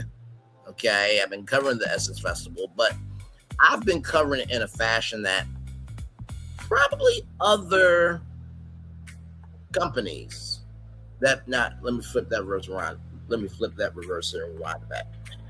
I have covered Essence in a fashion, right, that other content creators have not done. Because see, a lot of content creators, they have complained about the problems. Some of them have gotten into, the commentary of, oh my God, this, that, and the third, right? The magnitude of it all, but they haven't given a lot of solutions, right? So I've tackled it in a different fashion, and that's what I mean by I'm not worried about how big I am right now, right? Because I know in the long game, I am doing this to showcase my repertoire of being able to talk about anything and everything. So the first thing I would say about the long game, make sure you have purpose in your long game. Make sure you have purpose in your long game. Make sure that you have purpose in your long game, right? Because if you don't have purpose in your long game, you are going to feel drained, right? That's the first thing I want to tell you. The second thing I want to tell you is be appreciative about the value you've created and eager to add to it with simple, sustainable effort. I've been able to sustain this effort not just because I've been consistent, But I've been able to sustain this effort because I don't limit myself, right? I don't limit myself. I don't limit myself. Like I always say, y'all, just because I see everything doesn't, how can I put it? Just because I don't say everything doesn't mean I don't see everything. Just because I don't say everything doesn't mean I don't see everything. Just because I don't say everything doesn't mean I don't see everything. Sincerely. There could be some news breaking tonight, and I'll go live in a heartbeat because I'm about my purpose, right? But for others that do that, it's like, wait, what you doing? Right? That's why it's important to always be open, willing, and available with your audience where it's necessary and where they deserve it, right? If you start covering other things, well, you know, good to damn well, you could give two damns ucks or ish about covering that content. Then people are going to call you a lie and a cheat, and they ain't gonna want you, they ain't gonna want you, they ain't gonna want you no more. Okay. And in addition to them not wanting you anymore, you also are going to feel like, why am I covering this, right?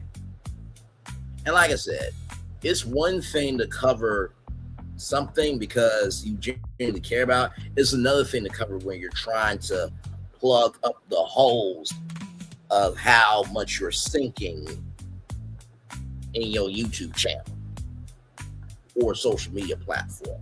Okay, listen, if it doesn't apply, let it fly. But if you let it fly, it must apply. Okay, the second thing I want to tell you. And finally, the third thing that I want to tell you is this. With good balance, you're able to go far. With good balance, you're able to go far. With good balance, you're able to go far. You can't put all your eggs in the one basket. You just can't do it. I remember talking to my dad, and he was like, you know, you could have gotten, you know, a job at where you are if you would just step up on some things, right? And I agreed with him on that. You know, I'm definitely responsible for where I am. But also, too, I'm at peace with where I am, too. You know what I mean? Because at the beginning, middle, end of the day, like I talked to my sister, she said to me, hey, listen, everything happens for a reason. And had you gotten that job, you would have had to do more, this, that, and the third. And also, too, that would have, you know, interfered with your YouTube and you trying to figure out, you know, what you want to do in your media career, again, that job that'll get you in the door. So everything happens for a reason. I appreciate my sister saying that because if you don't have a job, your job is finding another job. And also, too, you don't leave your job until you have another job. Let me say it again. You don't leave your job until you have another job. You don't leave your job until you have another job. So I would rather apply for all the remote jobs that I can and at least spread out my chips rather than hoping for one, right? And I don't get that, and I'm still stuck in the same place, right? Progress is only determined by what you invest into it. Progress is only determined by what you invest into it. Progress is only determined by what you invest into it. Like Florentine, for example, the wise wonder, as I like to call him, right? With what we have done at BFP Imagineering, let me come on the big screen here. What we have done with BFP Imagineering, we have set out a path for something that's never been done in the theme park sector. Think about how long YouTube's been around. It's been over like 2 decades, right? And me, Florentine, and Phil, the first content creators in all of social media and on YouTube specifically to take what's happening in the world of theme parks, utilizing the power of AI, which was Florentine's idea, right there, which was Florentine's idea, because I was good with the prompts, right? Just trying to figure out what the visuals right there was Florentine. Taking what's happening, applying creativity along with logistics and bringing you solutions. That's never been done before in the theme park sector. Because with the theme park sector, it's mostly, oh, D23 is coming out. Here's everything. Okay. Now, I'm not saying that I don't do that. Okay, because I do cover the theme park news. But in the same token, we go beyond the theme park news to talk about how does this impact the people. We do. Yeah, but the prompts were we AI together. Absolutely. Like I said before, and you did the streaming show platform. Absolutely, right? Building up Brainley's virtual tour actually made way for BFP Imagineering. Had the platform not been as big, I don't think I would have been able to do something that big, right? Because most of y'all know me for that broken, dilapidated, and decrepit show that should be canceled on, including the producer, okay, that said that producer reality television isn't fun for him anymore. He should not have a job. You're not going to work for my network and say reality television, producer reality TV is not fun for me anymore, and think you're going to get to keep your job and think you're going to keep your show. Fuck wrong with you. Now, I've come far. Remember when I said I just be doing a podcast? Absolutely. You've come very far, and Phil has come very far too. And with the Daily Motivator, I talk about BFP Imagineering in the highest regard, because do you not know how scary it is to take a swing at something not knowing if anybody's going to pick it up? Like Florentin has said, right? We have been ahead of the culture plenty of times. Y'all remember that breaking news when I said that Universal Islands of Adventure was making it do what it do? That was me. Nobody else mentioned that, but that was me, the first one who broke it, okay?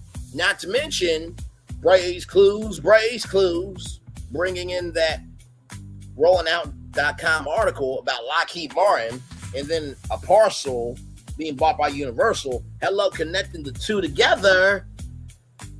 Like I said, we go beyond just reading here. Child, we've been ahead of the culture so many times that eventually one of these things, okay, eventually is going to be like a firework. And you know, we pop off in the sky, but not everybody has seen the greatness of us in totality in terms of a whole show, right? We haven't went viral yet. But it's going to be one of these tours that's going to hit real life. And one of them was the fact that Disney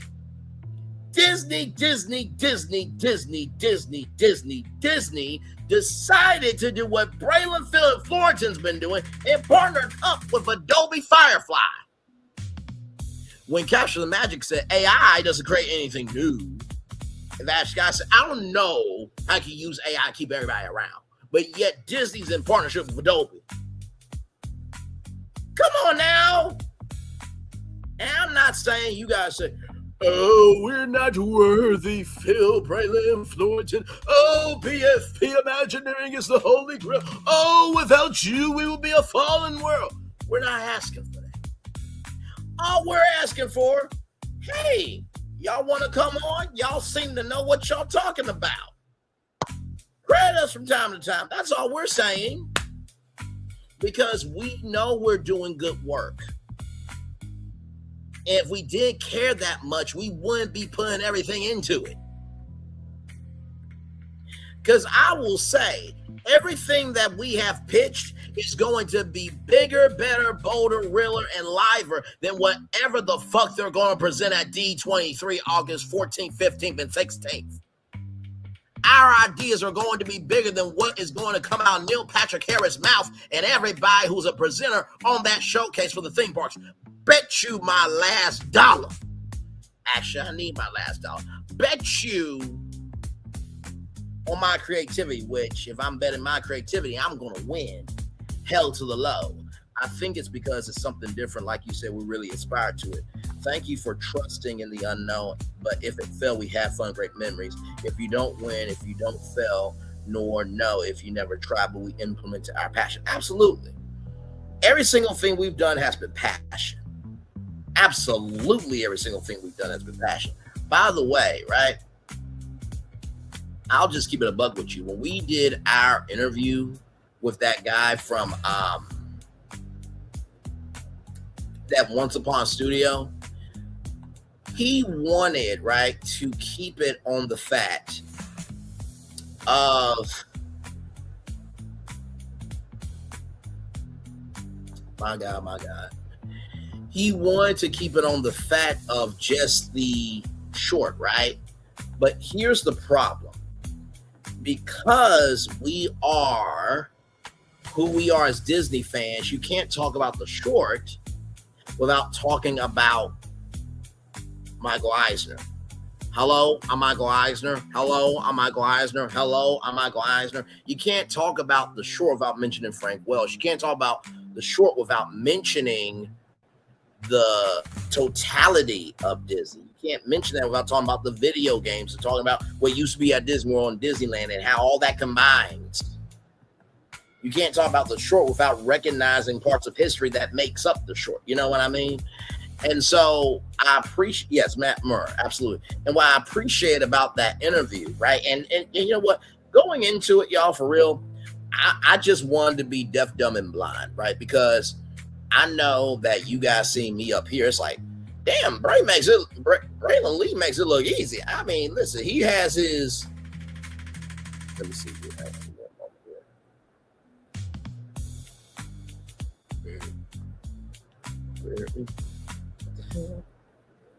Sorry, y'all. Hang on. That's odd. Anyway, y'all know my intro, right? I may have to refresh the screen. Give me a moment.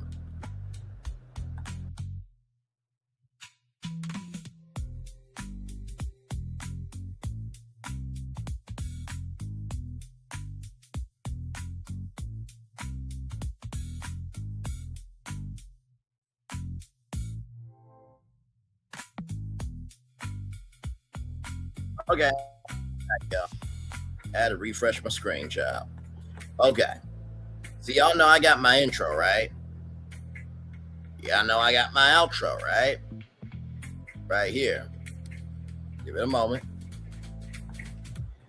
But with the intro and the outro, and of course my Tubi original and Peacock original, right?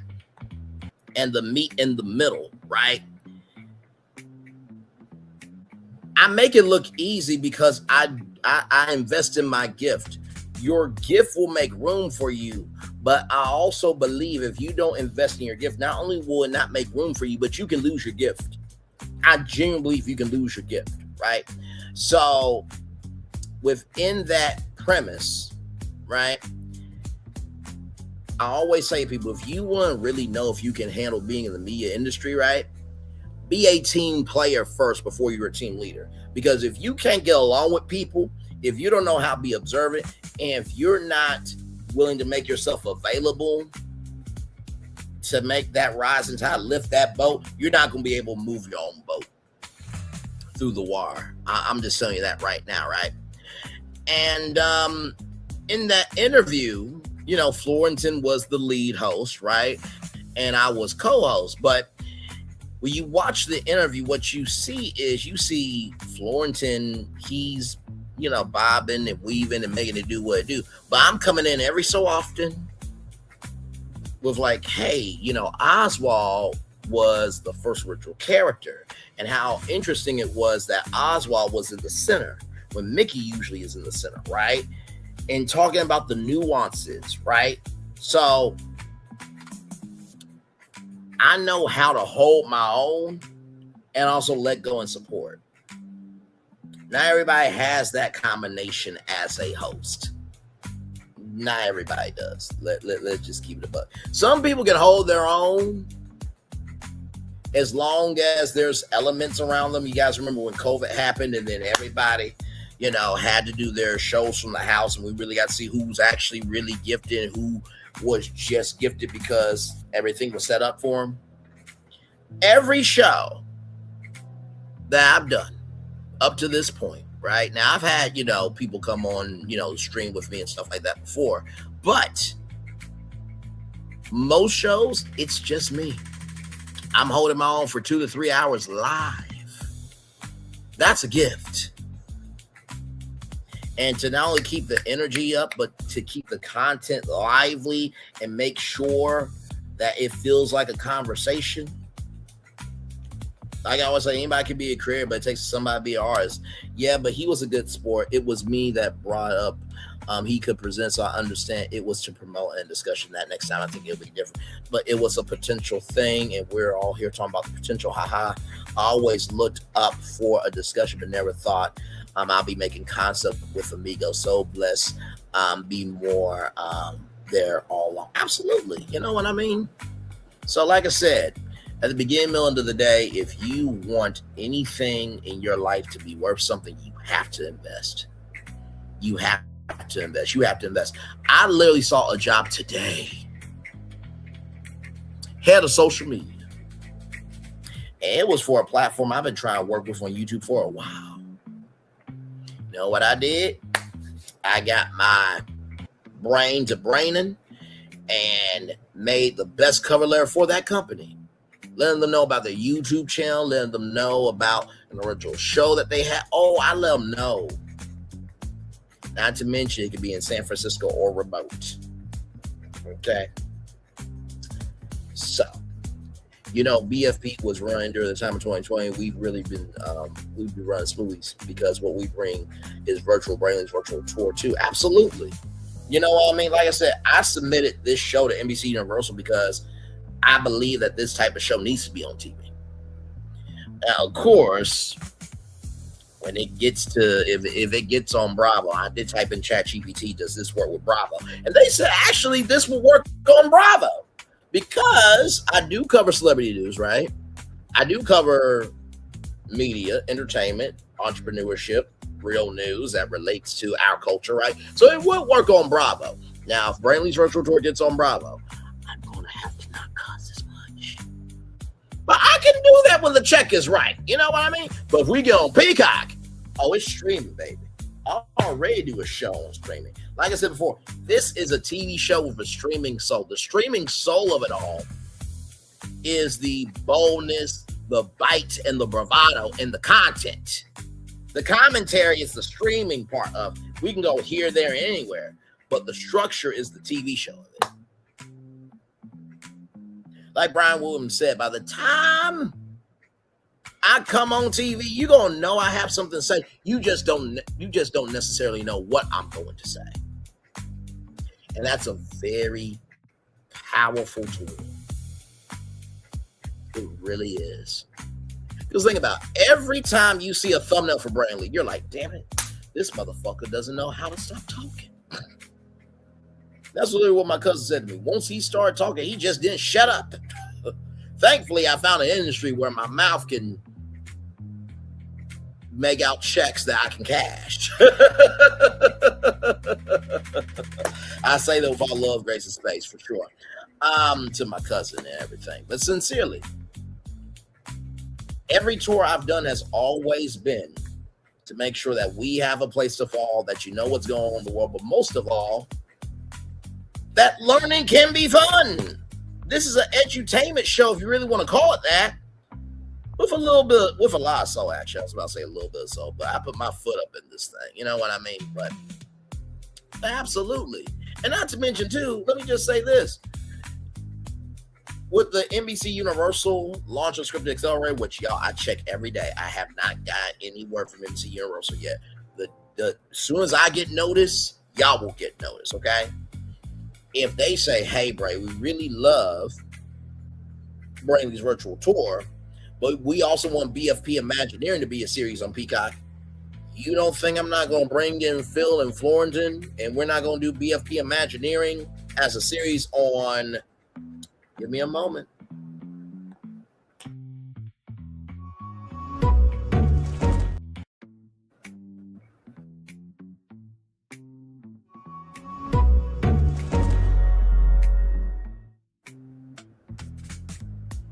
You must be out your ever-loving mind.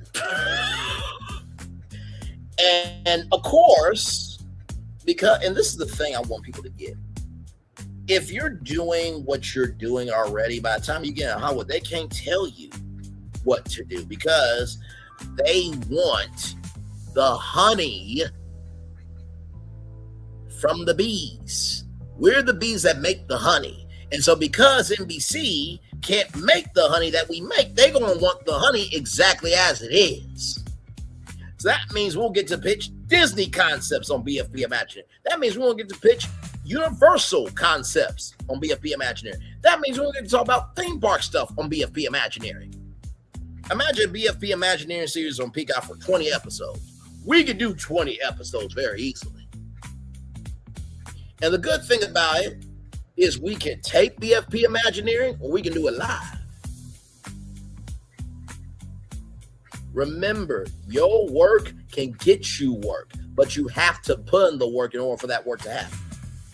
Let me say that 2 more times. Your work can get you work, but you have to put in the work for that work to come back to you. Your work can get you work, but you have to put in the work for the work to come back to you. So when I walk into any room in Hollywood, they're like, oh, that's Braylon Lee from Braylon Lee's Virtual Tour. Listen, that brother, he knows his ish. He talks about ABC, NBC, CBS, Fox, the CW. He don't give a damn. He talk about Netflix. He talk about Tubi. He talk about Hulu. He dragged Disney so damn hard. And guess what? I know when I sit down with Disney and we're coming up with a TV show and I get on that set and I kill the game, all this is going to wash away because at the beginning, middle, end of the day, companies care about can you produce a good product and can you service our audience. If you can do that, then you're going to be just fine. And plus, because I've been doing media commentary on the media industry all this time, they're going to have to respect it. They ain't got no other choice. What we talking about here? So anyway, with that being said, it's time for the best outro on YouTube. Know what you're doing, do what you know. Never say you want special because you are always one of us. And trust you may not be where you want to be, but by the end of it, you'll be where you need to be. Do what you've been chosen to do. Wise one thing to call yourself is another to be chosen. One love, much love, all love. I has spent time with you. I has spent time with you. You has spent time with me. Hopefully by spending time together, rise will be great together. And always remember where you're doing radio, television, YouTube, living your best life, or you're just recognizing that, hey, listen, you can't complain about how heavy your body is of all the wasps that stung you when you kicked the hornet's nest, Shamea. Make sure the replay is not just ready for you to watch it, not just ready to listen to it, but if you want to experience it again, I love you, I value you, I embrace you all. Always remember, see love you gotta give it, see love you gotta give it, see love you gotta give it. Wherever obstacles you've overcome, wherever success you have achieved upon this particular day, I'm extremely proud of you, but no one else is proud of you. Be proud of your damn self. And finally, y'all listen. As I'm saying this to you, I'm saying it to myself. Rest in the fact that you are working. Rest in the fact that you are working. Rest in the fact that you are working. Do you think just because there's not 1 million people over here that I should not give quality content to the over 3,000 people that subscribe to me? You must be out your ever-loving mind. We just talked about the long game. Every time I apply for a job, I put my YouTube channel on my resume. And I've told y'all before, if you apply for a company and the company's YouTube channel's numbers are not where they need to be and your channels beat them, put their YouTube numbers on your resume. Let these companies know you somebody. I know they're asking for 5 years of experience, but they all be lucky that you never gave up on yourself. Experience and skill set matter. They do. So do you think I'm going to stop because only one person is here? Everything that I'm doing is building up to something greater. That's it. That's it. And like I said before, leave people the hell alone if they're on a path, because you don't know what blessing or blessings they going toward, and you don't know how that could work out for you. You really don't. So me doing Braylon's virtual tour and putting that experience on every resume for a social media manager, that can help me get in the door, because if they see, oh, This young man has over 3,000 subscribers. This young man has 1 million total views and made it on his own. Maybe if we hire him, let's see what he can do if we put some money behind him. And then you never know, because I have my own YouTube channel and that company is smart. And they say, hey, you know what? Any updates you want to make about SeatGeek, you can make it on your channel. Any updates on Pluto TV, you can make it on your channel. Any updates on Cadillac, you can make it on your channel. And you don't know you don't know when I make an update, how that could be an opportunity for you. So let people move about how they want to, because they could be on a path where you could be blessed by it. Like I said before, some of y'all are missing out on blessings because y'all keep listening to fucking curses. Some of y'all are missing out on blessings because you keep listening to curses. Some of y'all are missing out on blessings that you deserve because you keep listening to curses that ain't shit.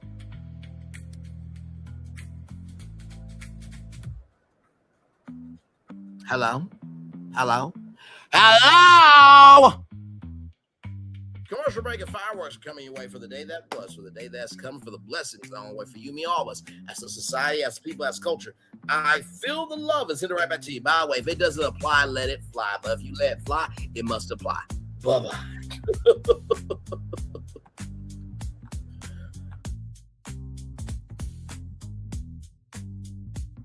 I thought I should tell you, they've been talking about you. Yeah, they've been talking about you. They've been talking about the fact that they've done everything they could to stop you and everything they could to block you, but you still win. They've been talking about the fact that they have undermined your success and they have tried to sabotage your seasons, but you keep winning. They've been talking about the fact that even though they don't like each other, they get together to try to kill you, but you keep winning. They've been talking about the fact that you were voted least likely to succeed, but like cream, you keep rising to the top. They've been talking about how they tried to burn your world down, but like the phoenix, you rose from the ashes. They've been talking about you. And you know what they say? Oh, she's just lucky. He's just lucky. But no, you ain't lucky. You're anointed. You got something on you. You got favor on you. You got power on you. You were born to win. Now they can call it luck, but it's grace. They can call it luck, but it's favor. But whatever they call it, it doesn't matter, because you know what God calls you? Do you know what God calls you? A winner. I thought I should tell you, they've been talking about you. Yeah, they've been talking about you. They've been talking about the fact that they've done everything they could to stop you and everything they could to block you, but you still win. They've been talking about the fact that they have undermined your success and they have tried to sabotage your seasons, but you keep winning. They've been talking about the fact that even though they don't like each other, they get together to try to kill you, but you keep winning. They've been talking about the fact that you were voted least likely to succeed, but like cream, you keep rising to the top. They've been talking about how they tried to burn your world down, but like the phoenix, you rose from the ashes. They've been talking about you. And you know what they say? Oh, she's just lucky. He's just lucky. But no, you ain't lucky. You're anointed. You got something on you. You got favor on you. You got power on you. You were born to win. Now they can call it luck, but it's grace. They can call it luck, but it's favor. But whatever they call it, it doesn't matter, because you know what God calls you? Do you know what God calls you? A winner. I thought I should tell you, they've been talking about you. Yeah, they've been talking about you. They've been talking about the fact that they've done everything they could to stop you and everything they could to block you, but you still win. They've been talking about the fact that They have undermined your success, and they have tried to sabotage your seasons. But you keep winning. They've been talking about the fact that even though they don't like each other, they get together to try to kill you, but you keep winning. They've been talking about the fact that you were voted least likely to succeed, but like cream, you keep rising to the top.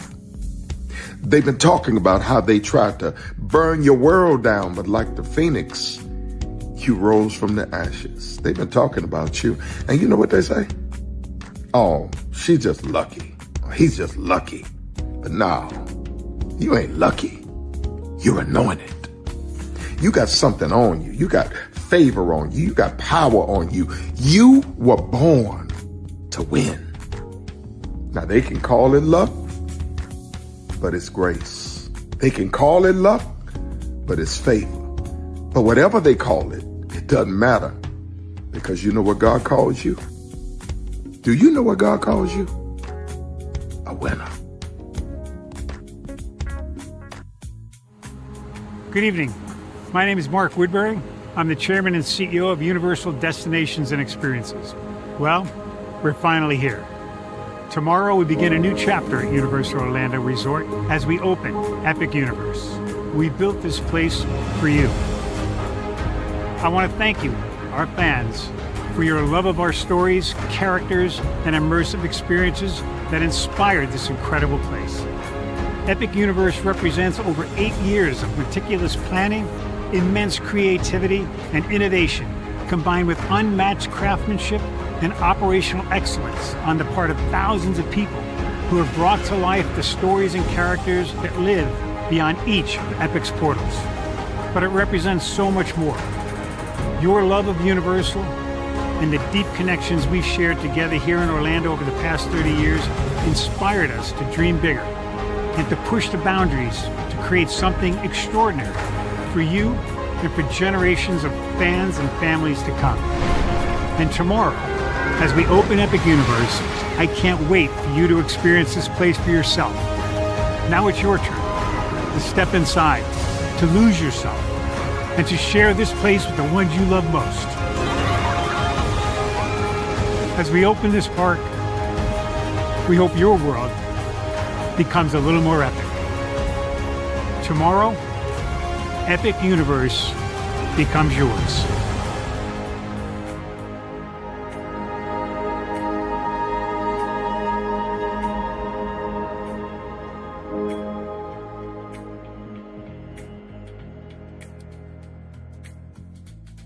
Are video games getting too expensive? This episode, we want to find some common ground because the CEOs want to raise the price even more.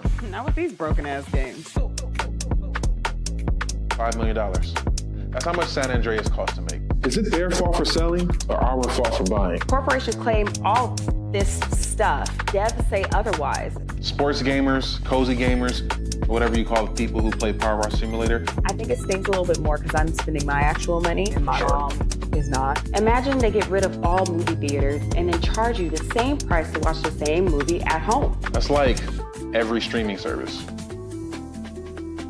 It doesn't have to be the longest of games, but am I having fun with it? This is Lex. I'm Ronell. Let's get right into it.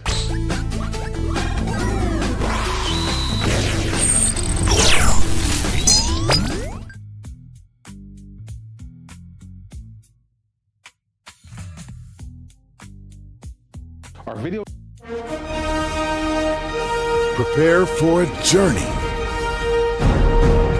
beyond imagination, beyond belief, beyond anything you've experienced before. Universal Epic Universe, a new theme park where you'll step through extraordinary portals to 5 immersive worlds. Prepare for a cosmic voyage of discovery, an isle of fire-breathing excitement, a shadowy world of monsters and mystery, new wonders in the wizarding world, and a new way to play. Plus the splendor of a magnificent resort hotel overlooking the park. It's all new excitement at Universal Orlando Resort. A week's worth of vacation thrills with 4 amazing theme parks, a variety of spectacular themed hotels, and incredible dining and entertainment. It's all at Universal Orlando Resort, where you'll find new adventures every day. Explore the astonishing worlds of Universal Epic Universe at Universal Orlando Resort. Because here's the thing, a good streamer can find other content. Because here's the thing, a good streamer can find other content.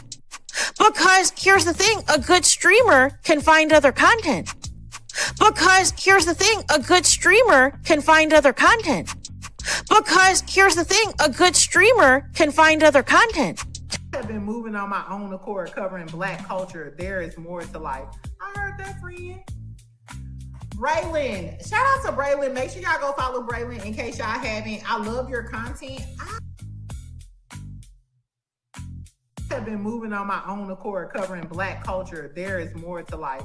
I heard that, friend.